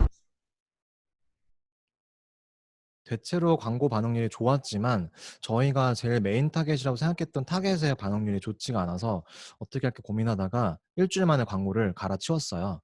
그리고 갈아치운 광고를 보여드릴게요. 어떤 차이점이 있는지 한번 여러분 한번 생각해 보세요. 미쳤어? 그걸 또 들어간다고? 부산행 그 후 4년. 끝나지 않는 이야기. 전 세계가 기다린 액션 블록버스터 7월 15일 반도에서 확인하세요. 차이점이 바로 눈에 보이죠? 그 메인은 하나였어요. 목표는 하나였어요. 강동원 배우가 제일 잘생겨 보이게. 우리가 상상하는, 기대하는 그 매력적인 사랑스러운 그 비주얼의 광고에서도 고스란히 드러나게가 전략의 딱 하나 수정사항이었습니다. 그리고 이 광고를 틀고 나서 이 광고가 20대 여성 타겟한테 올해 영화들 중에서 최고 광고 반응률을 얻었어요. 그래서 저희가 원하는 게 명확하게 있지만 그것만을 고집해서는 안 된다고 생각해요. 실시간으로 마케터들은 시장과 관객과 호흡을 해야 하기 때문에 어떤 것들이 내가 원했던 반응이 나오지 않았네를 빠르게 진단하고 솔루션을 낼 줄 알아야 된다고 생각합니다. 그리고 그 솔루션을 내서 바로 실행하게 만들어내고 그것들을 바로 또 시장에 던져서 선보이고 그렇게 유기적으로 피드백을 주고받을 노력을 하지 않으면 광고 반응률 생각보다 안 좋네 하고 그냥 1주, 2주 순식간에 흘러가게 돼요. 그런 것들을 바로바로 진단하고 눈여겨보는 것도 앞서 말씀드렸던 것처럼 영화 마케터의 자질, 리딩의 역할 중에 하나라고 생각합니다. 광고 반응 통계는 저희가 집행하는 플랫폼 쪽에서 다 집계를 해서 주세요. 그거 가지고 저희가 광고를 계속 집행을 할지 말지 뭐 어떤 부분들이 이제 문제가 있는지 판단하는 거예요. 자, 그렇게 해가지고 개봉 단계에 임박해서 영화가 개봉하게 됐다. 영화의 최종 스코어를 다들 막 재미있게 예측들을 많이 하는데 관객들이 개봉일이 되고 나서 영화의 최종 스코어를 예측하는데 얼마나 걸릴까요? 여러분은 얼마나 걸릴 거라고 생각하세요? 채팅창에 한번 자유롭게 여러분의 생각들을 좀 남겨봐 주시겠어요?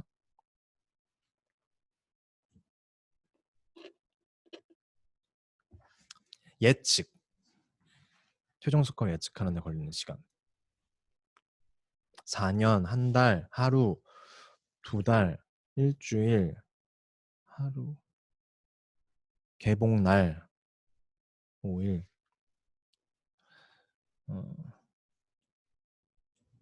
정답은 2시간이에요.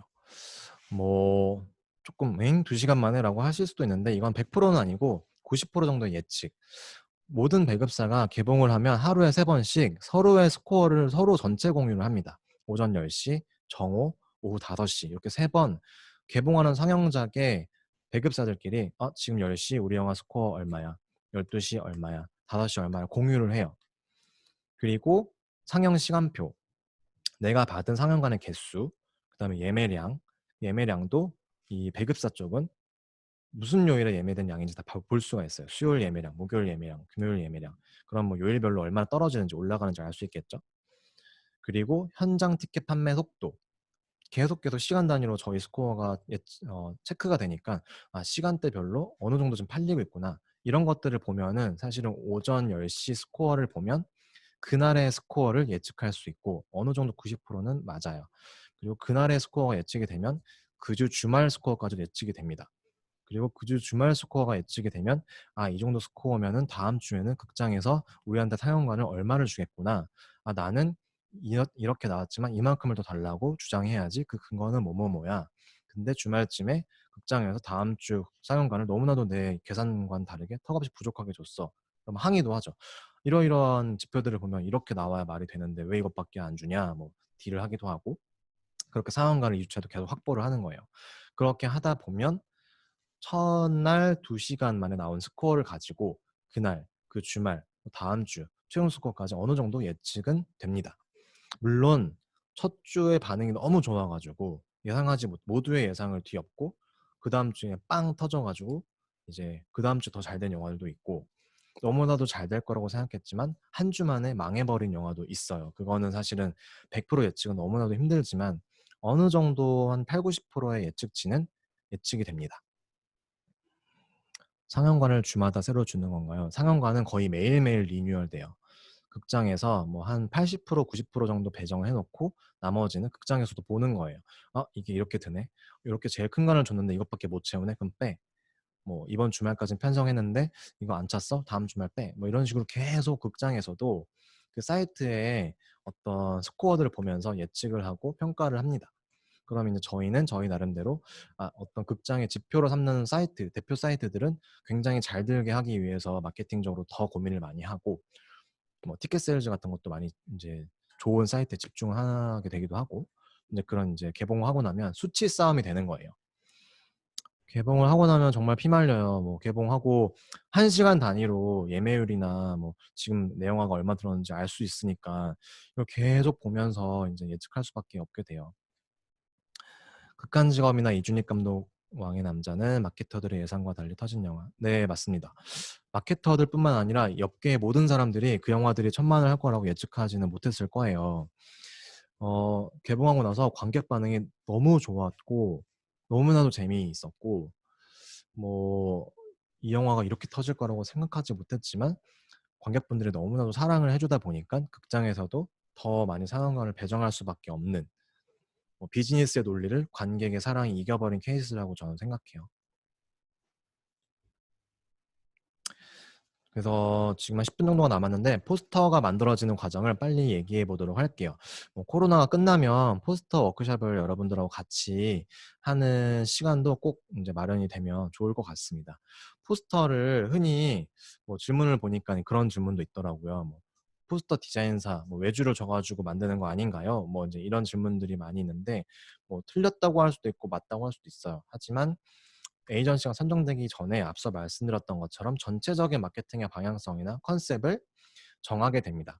그리고 그 방향성이나 컨셉에 맞춰서 그것을 제일 잘 구현해 줄 수 있는 에이전시를 한 두세 개 정도 검토를 하게 돼요. 그 에이전시를 미팅을 하기도 하고 이 에이전시가 생각하는 이 영화의 포스터 방향성은 무엇인가를 상의하는 시간을 가져요. 상의한 후에 서로의 생각에 잘 맞고 우리가 생각하는 것을 잘 구현해 줄 수 있고 때로는 이 전문가 분들께서 우리의 생각을 더 멋지게 구현해 줄 수 있겠구나 라고 어떤 확신을 가지게 되면 그 에이전시랑 이제 같이 일을 하자라고 정하게 되는 거예요.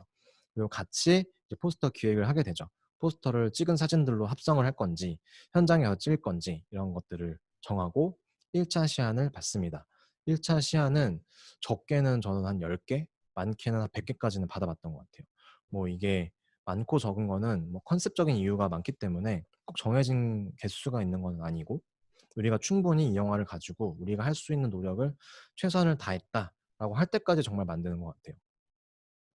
그리고 최종적으로 이 정도 선에서 이제 디벨롭을 최종적으로 해볼 거야 라는 최종 디벨롭 후보군을 정하고 그거를 가지고 앞서 말씀드렸던 주요 의사결정자, 배급사, 창작자, 제작사들끼리 이제 협의를 해요. 어떤 포스터가 우리 영화의 아이덴티티를 제일 잘 보여주는 포스터일까를 상의를 해서 그 많은 사람들의 의견을 수렴을 해서 마케터들이 판단했을 때 이거는 반영, 이거는 이렇게 변형해서 반영, 이거는 미안하지만 또 아쉽지만 반영하기는 힘들어 이런 판단들을 하고 최종 카피를 얹어서 완성이 되는 거죠. 이 과정에서 카피는 수백 개가 나와요. 처음에는 어떤 정말 멋있는 카피 한 줄로 포스터가 완성이 되기도 하고 어떤 거는 생각하지도 못했지만 포스터를 찍고 나니까 이 비주얼이 너무 멋있어서 이 포스터에 이 카피를 얹어보니까 이게 정말 딱이야 이렇게 만들어지는 경우도 있고 이것도 어떤 하나의 창작물이다 보니까 기계적으로 만들어지기보다는 기본적인 프로세스는 갖추되 최종 완성되는 창작물은 정말 별의별 가능성과 과정을 거쳐서 만들어지기 때문에 정답은 없는 것 같아요. 하지만 이런 과정을 거친다. 제가 몇 가지 한 4개 정도의 케이스를 소개시켜 드려볼게요. 제가 완성된 포스터를 보여드리고 어떤 고민을 한 포스터인지를 한번 여러분이 의견을 주셔도 좋을 것 같아요. 지금 남겨주신 답변 못한 건 제가 뒤에 할게요. 이 반도라는 포스터는 어떤 고민을 하고 시작했고 결과적으로 어떤 거를 반영한 포스터일까요?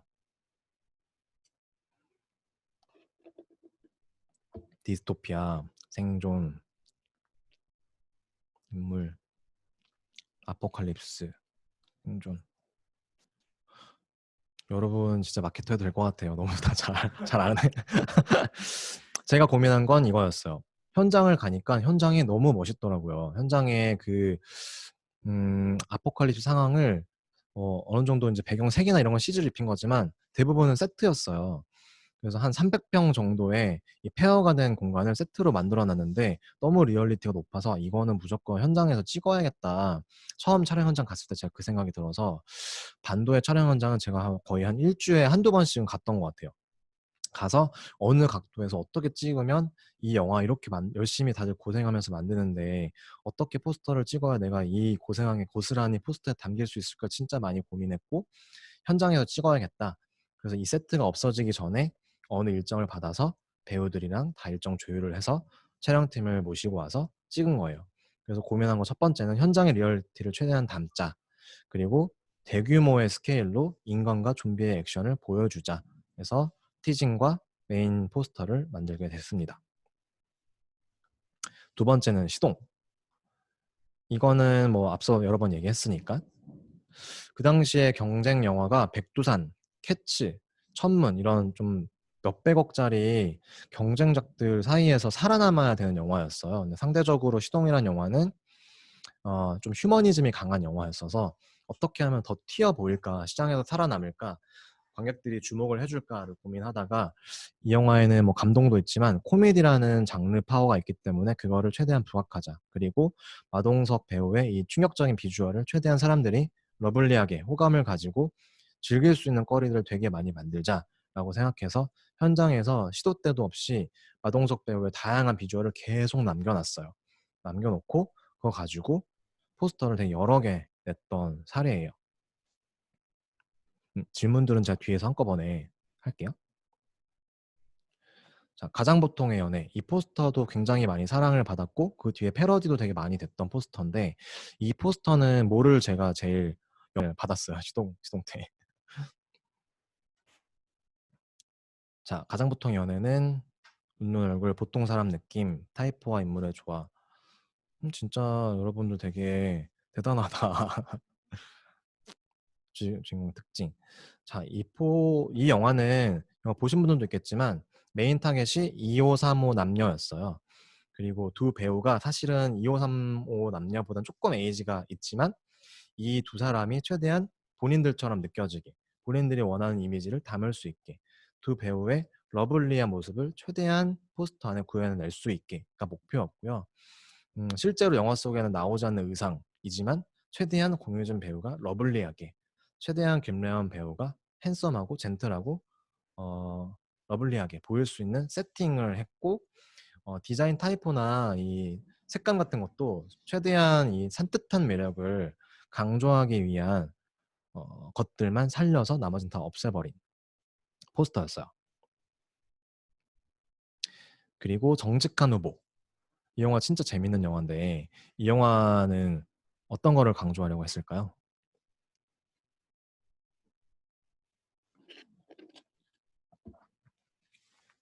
패러디, 코믹함.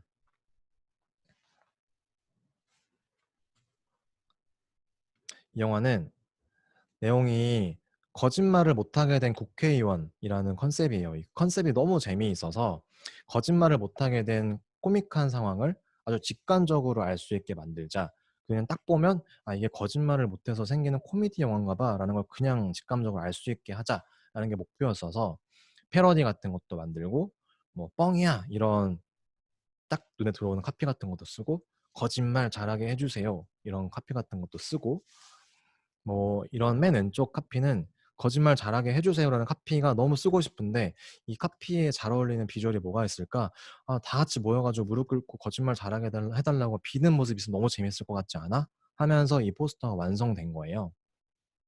그리고 다 뻥이야는 뻥이라는 단어를 어떻게든 쓰고 싶은데 너무 직관적이고 좋은 단어 같아서 아 뻥이라는 걸 어떻게 직관적으로 표현하지? 해가지고 야 뻥튀기를 사가지고 욕조에 다 넣고 배우를 뻥튀기 안에 파묻히게 하면 어때? 그리고 막 뻥튀기가 날아다니게 하면 어때? 그러면 뻥이라는 개념이 비주얼적으로도 단어적으로도 잘 보이지 않을까?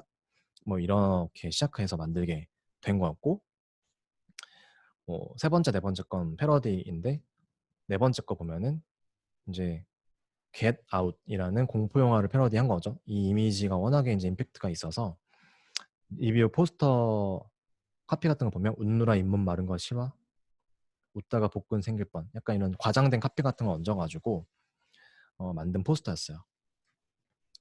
자 이렇게 해서 사례까지 좀 찾아봤고 뭐 사실 오늘 워크숍을 했으면 좋았겠지만 포스터 같은 걸 봤을 때 다 이유가 분명히 있습니다. 저 이미지를 왜 썼을까? 저 텍스트를 왜 얹었을까? 왜 저런 크기로? 왜 저런 모양으로? 왜 저런 위치와 색깔로 했을까를 고민해 보면서 포스터를 보면 더 재미있을 것 같아요. 이유가 없는 포스터는 전혀 없어요. 분명히 다 의도가 숨겨져 있어서 그 의도가 뭘까 한번 고민해 보고 또 실제로 영화를 봤는데 아 포스터에는 이런 부분을 담지 않았구나 혹은 이런 부분을 담으려고 노력했구나 살펴보면서 보면 여러분들도 더 재미가 있을 것 같아요. 다음번에 기회가 되면 포스터 제작 워크숍을 하는 기회도 마련해 보면 좋을 것 같습니다. 여기까지 지금 제가 준비한 내용들은 모두 다 소화를 했고요. 그 나머지는 이제 Q&A들을 제가 좀 받아보려고 해요. 혹시 지금 궁금한 것들 있으면 남겨주시고, 미리 여기 남겨준 질문들은 제가 얹어왔는데, 커버가 된 것도 있고, 안 된 것 중에서는 제가 몇 가지 시간 되는 선에서 말씀을 드리도록 할게요. 공통 질문들을 되게 이런 거 많이 주셨는데, 음, 흥행할 느낌이 나는 영화란, 편집본을 보면은 느낌이 딱 와요. 그냥 편집본만 봐도 음악이나 CG 같은 게 전혀 얹어져 있지 않아도 재밌다 하는 영화들이 다 있습니다. 혹은 이거 진짜 엣지 있다. 이런 영화들이 항상 흥행도 잘 되더라고요. 흥행이 안 되겠다 싶은 영화들은 공격적으로 하나요? 아닙니다. 흥행이 되지 않을 거라고 판단되면, 손익분기점이 달성되지 않을 거라고 생각되면 마케팅 예산을 최대한 보수적으로 잡아요. 그래서 어떻게 하면 적은 예산 안에서 최대한의 관객수를 끌어낼 수 있을 만한 홍보만을 할 것인지, 어떻게 하면 효율적으로 할 것인지, 이런 것들을 고민하게 됩니다. 작업하기 쉬운 영화, 작업하기 쉬운 영화라는 거는 없는 것 같아요. 개인적으로 저는 빌리 엘리어트 제 인생 영화라고 말씀드렸는데, 성장 영화 같은 걸 되게 좋아해요. 어떤 것들을 막연히 좋아하게 되고 그것을 위해서 맹목적으로 달려나가고 결국엔 어떤 한 발자국 성장을 이뤄내는 그런 스토리텔링을 좋아하는데, 제가 좋아하는 거랑 일은 상관이 없어야 한다고 생각하고, 제가 좋아하는 제 취향이 개입되면 안 된다고 생각해요. 제 취향대로 영화 마케팅을 하면 꼭 실패해요. 이거는 여러분도 기억하셔야 되는데, 이 영화가 어떤 엣지를 가지고 있는지, 그리고 이 영화를 좋아하는 사람이 누굴지를 찾아야지, 내가 좋아한다고 열심히 하고 내가 조금 재미없게 봤다고 조금 또 좀 열정이 조금 적게 나온다고 하면은 안 되겠죠. 이 영화에 맞는 객관적인 판단을 하고 그 영화를 좋아할 만한 관객을 찾아주기 위한 노력을 부단히도 해야 돼요. 그래서 영화 마케터 하는 친구들 중에 힘들어하는 친구들 중에서는, 난 이 영화에 너무 공감이 안 되고 난 이런 영화 원래 싫어하는데 나 마케팅하기 너무 힘들어요. 저는 잔인한 영화 못 보고 뭐 호러 영화 못 하는데 이 영화 너무 힘들어요. 이런 친구들 되게 많이 봐요. 근데 좋아하는 마음과 일하는 건 되게 다르기 때문에 좋아하는 마음을 일에 개입시키려고 하면 안 된다고 생각합니다. 과에 대한 얘기는 제가 아까도 했었고, 급여는 뭐 영화 마케팅을 사실 돈 벌려고 하는 사람들은 많이 없는 것 같아요. 왜냐면 연봉을 많이 주는 업계는 너무 많으니까. 근데 기본적으로 영화 일을 하면서 제가 좋은 거는, 기본적으로는 다 영화가 좋아서 하는 사람들이에요. 그래서 이 영화가 잘 되기 위한 순수한 마음으로 똘똘 뭉쳐지는 게 있어요. 어떤 정치적인 견해나 이해관계에 맞물리기보다는 그런 것들이 되게 좋더라고요. 그런 것 때문에 하는 거, 그런 맛으로 하는 거고, 급여가 막 좋지는 않은 것 같아요. 저도 현대자동차에서 여기 올 때 연봉을 거의 반 깎고 왔거든요. 근데 뭐 그런 것보다도 일하는 게 너무 재밌고 또 성장 가능성을 보는 거죠. 여러분 그걸 생각해야 될 것 같아요. 그 일이라는 거는 지속 가능성이 되게 중요합니다. 그래서 아무리 고액의 연봉을 받아도 제가 즐기지 못하면 1년만 일하고 그만둘 수 있어요. 그러면 여러분은 1억짜리 연봉을 주는 회사에 가도 1억만 벌고 나오시는 거예요. 근데 내가 이 일을 너무 좋아해서 10년 혹은 평생 해. 그러면 돈을 아무리 적게 벌어도 그 안에서 또 성장을 하게 되고 더 많은 돈들과 성장을 하게 되는 거예요. 그래서 단기적으로 당장에 얻을 수 있는 게 무언가를 고민하는 것도 되게 중요하지만, 내가 이 일을 정말 오래 할 수 있나? 를 생각하는 것도 되게 중요하다고 생각합니다. 보너스는 뭐 마케터는 아까 말씀드렸던 것처럼 투자 배급사의 지원이기 때문에 뭐 한 해 수익이 플러스가 됐을 때 인센티브를 받는 개념이에요. 영화 마케팅으로 진로를 선택하게 된 계기. 저는 영화를 기본적으로 너무 좋아했고, 고등학교 때 제가 신의21에서 영화 마케터의 하루라는 인터뷰 기사를 봤는데, 그 일이 너무 제가 하고 싶은 일이더라고요. 너무나도 딱. 그래서 저는 고등학교 때부터 난 영화 마케터라는 직업을 해야겠다. 그런 생각을 했던 것 같아요. 그래서 경영학과도 들어가고, 나중에는 내가 뭐 해외 마케팅도 해야 되니까 영어도 잘해야 돼 하면서 영어 공부도 하고 뭐 이렇게 했던 것 같아요.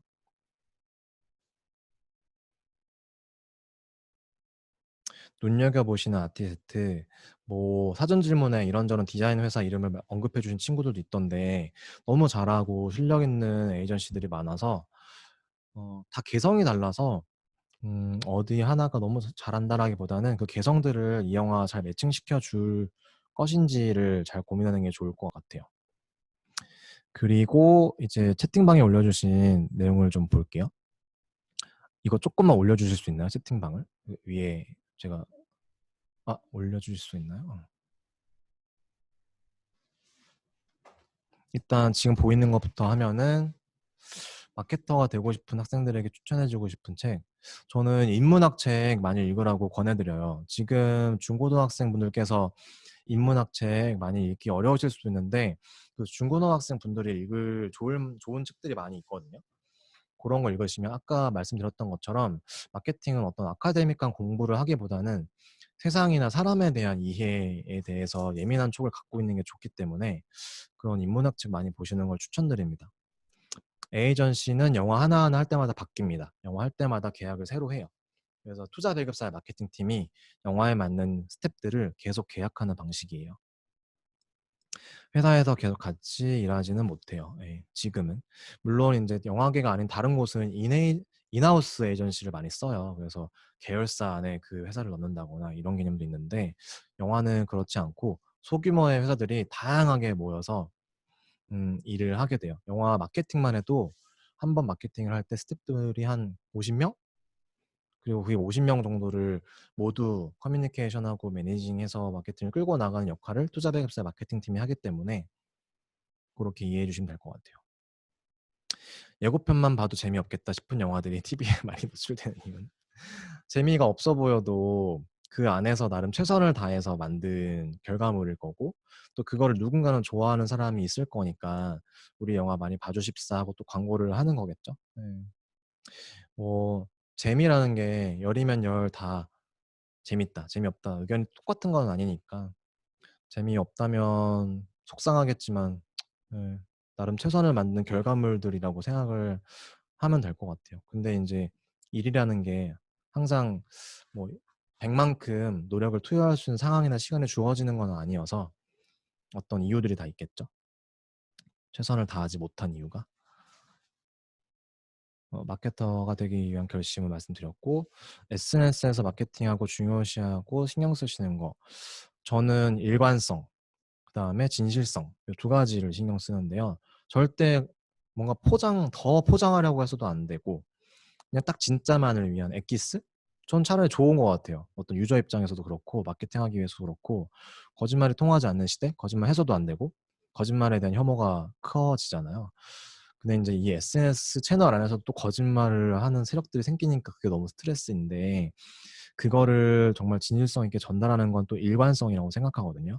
처음부터 끝까지 그 태도를 유지했느냐, 말을 중간에 바꿨느냐 이런 것들이 다 SNS에서 보이잖아요. 그래서 본인의 아이덴티티가 무엇인지를 잘 생각하고 그걸 일관성 있게 남기고 진실되게 하는 것이 중요하다고 생각합니다. 그러면 결국엔 다 알아본다고 봐요. 유튜브에서 영화 소개하는 게 왜 불법이죠?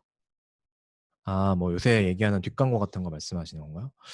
뒷광고 저는 해본 적은 없는데 뭐 광고를 받았는데 광고가 아니라고 하면 불법은 아니겠지만 도덕적으로 문제가 있는 거겠죠?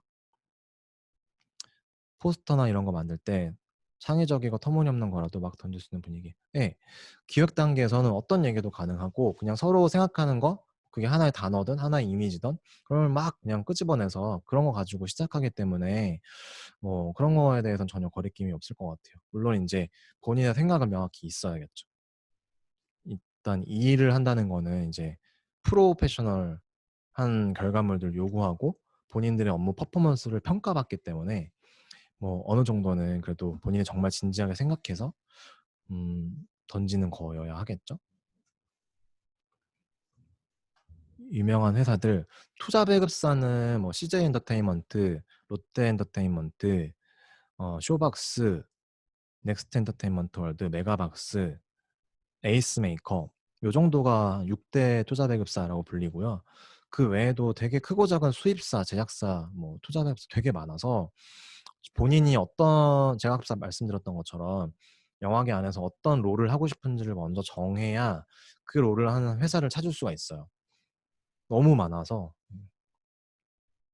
그 다음에 프로파간다에 저도 너무 좋아하는 회사입니다. 컨셉 잡을 때 불안하진 않으신가요? 어떻게 확신을 가지고 설득하시나요? 당연히 불안하죠. 그래서 이걸 감만 가지고 하면 절대 안 돼요. 앞서 말씀드렸던 것처럼 마케팅이라는 게 그냥 감으로 때려잡는 게 아니기 때문에 어떤 데이터와 가설들을 가지고 끊임없이 그걸 증명해내는 과정이 필요합니다. 제가 오늘 자세하게 설명하진 않았지만 끊임없이 가설을 검증하는 거를 아카데믹하게 학교에서 아마 그런 걸 배울 거예요.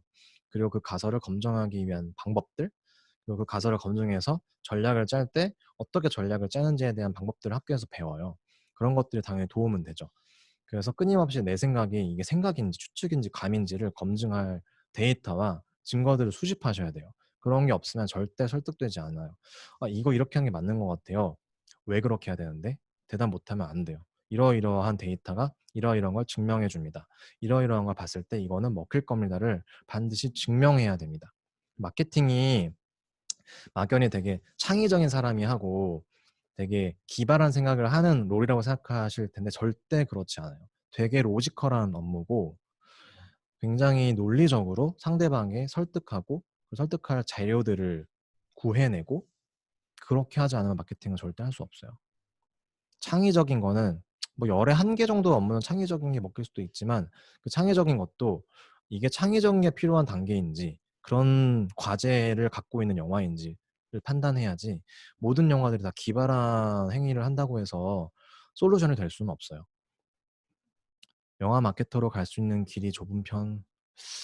워낙에 안정적인 회사들이 많지 않다 보니까 그런 면에 있어서는 좁지만 또 영화 마케터라는 길을 가고 싶다라고 했을 때에 쌓을 수 있는 경험들은 되게 다양해서 그런 거를 또 미리미리 잘 준비해 놓은 분들이라면 경쟁률이 그렇게 높진 않은 것 같아요.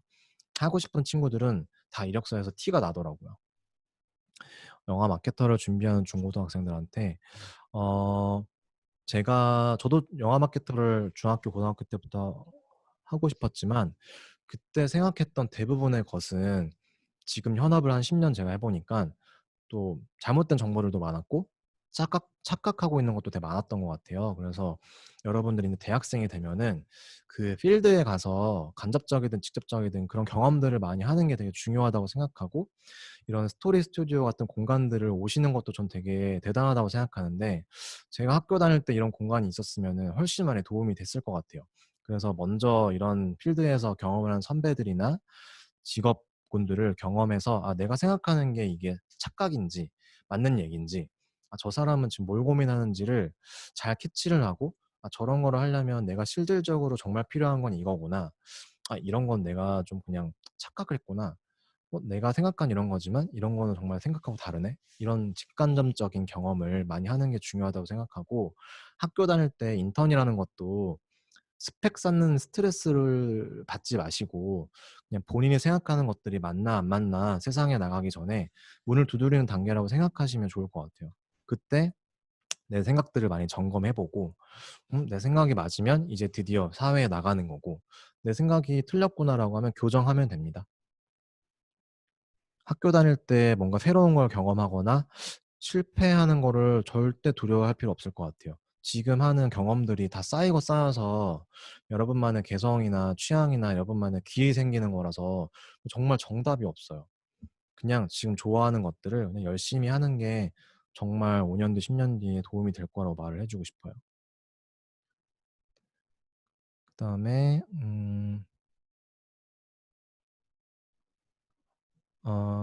질문을 어느 정도 마친 것 같아서 이거는 제가 인제 여러분들한테 발표를 하려고 찾아보니까 나온 건데 이게 제가 10대 때 중학교 때 이제 봉준호 감독님의 데뷔작 플란다스의 개라는 영화를 보고 너무 좋았었나 봐요 제가.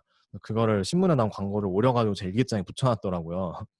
그리고 인제 오른쪽은 20대 때 제가 김태용의 꿈 해 가지고 인제 제 방에 그 드림 리스트 같은 걸 적어 놨었어요. 뭐 한 50 개, 60개 이거 전지에 2장 정도인데 지금 제가 30 대가 돼서 경험해 본 거는 지금 여러분이 보이게 되어 있고 아직 경험해 보지 못한 건 제가 블러 처리를 해 놨어요.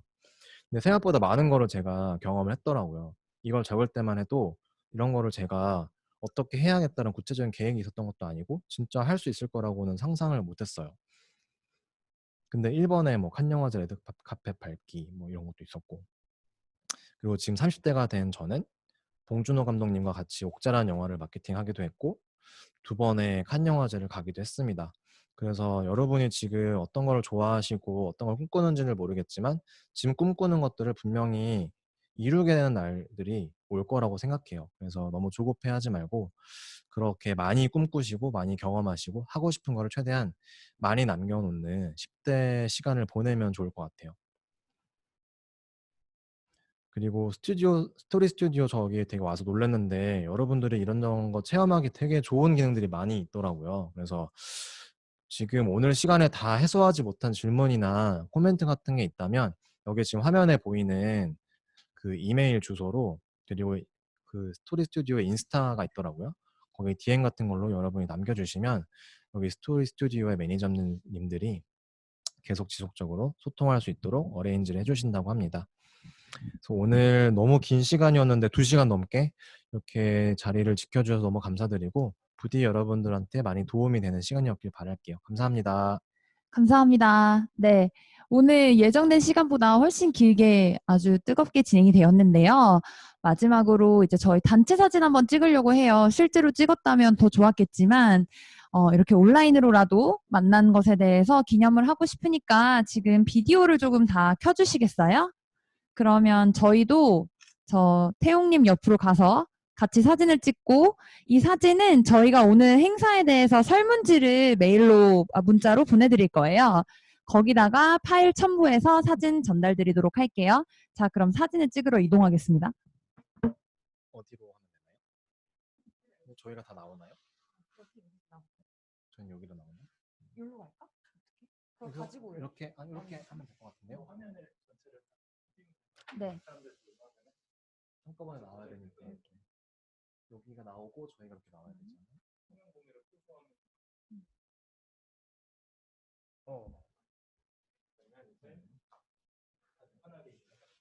이거 누가 찍어주시는 거죠? 제가 찍습니다. 셀카인가요? 일단 여기서 이렇게 찍는 거 아니에요? 말로 해야 되는데. 매니저님이 여기 소리가 되죠? 네. 매니저님 여기서 한번 하나, 둘, 셋 하면 본인이 원하는 포즈를 취해주세요. 트리님 안 여셨고, 최상일님, 문도영님 다 키신 거 맞죠? 박연우님 다 보입니다. 화면 켜주시고, 자, 그럼, 카메라가 없으면 어쩔 수 없죠. 손혜영님 뭔가 메시지를 쓰신 것 같은데, 꼭 카메라가 없어요. 캡처해서 보여주시고, 그럼 찍도록 하겠습니다. 하나, 우리 근데 어떻게 찍어? 이걸로 찍는 거야? 하나, 둘, 셋. 네, 한 번 더 찍을게요. 이거 사진 좀 찍게요. 자, 한 번 더 찍겠습니다, 여러분. 도영님 이제 보여요. 굿. 자, 찍을게요. 하나, 둘, 셋. 수고하셨습니다. 수고하셨습니다. 또 만나요. 이제 나가시면 돼요.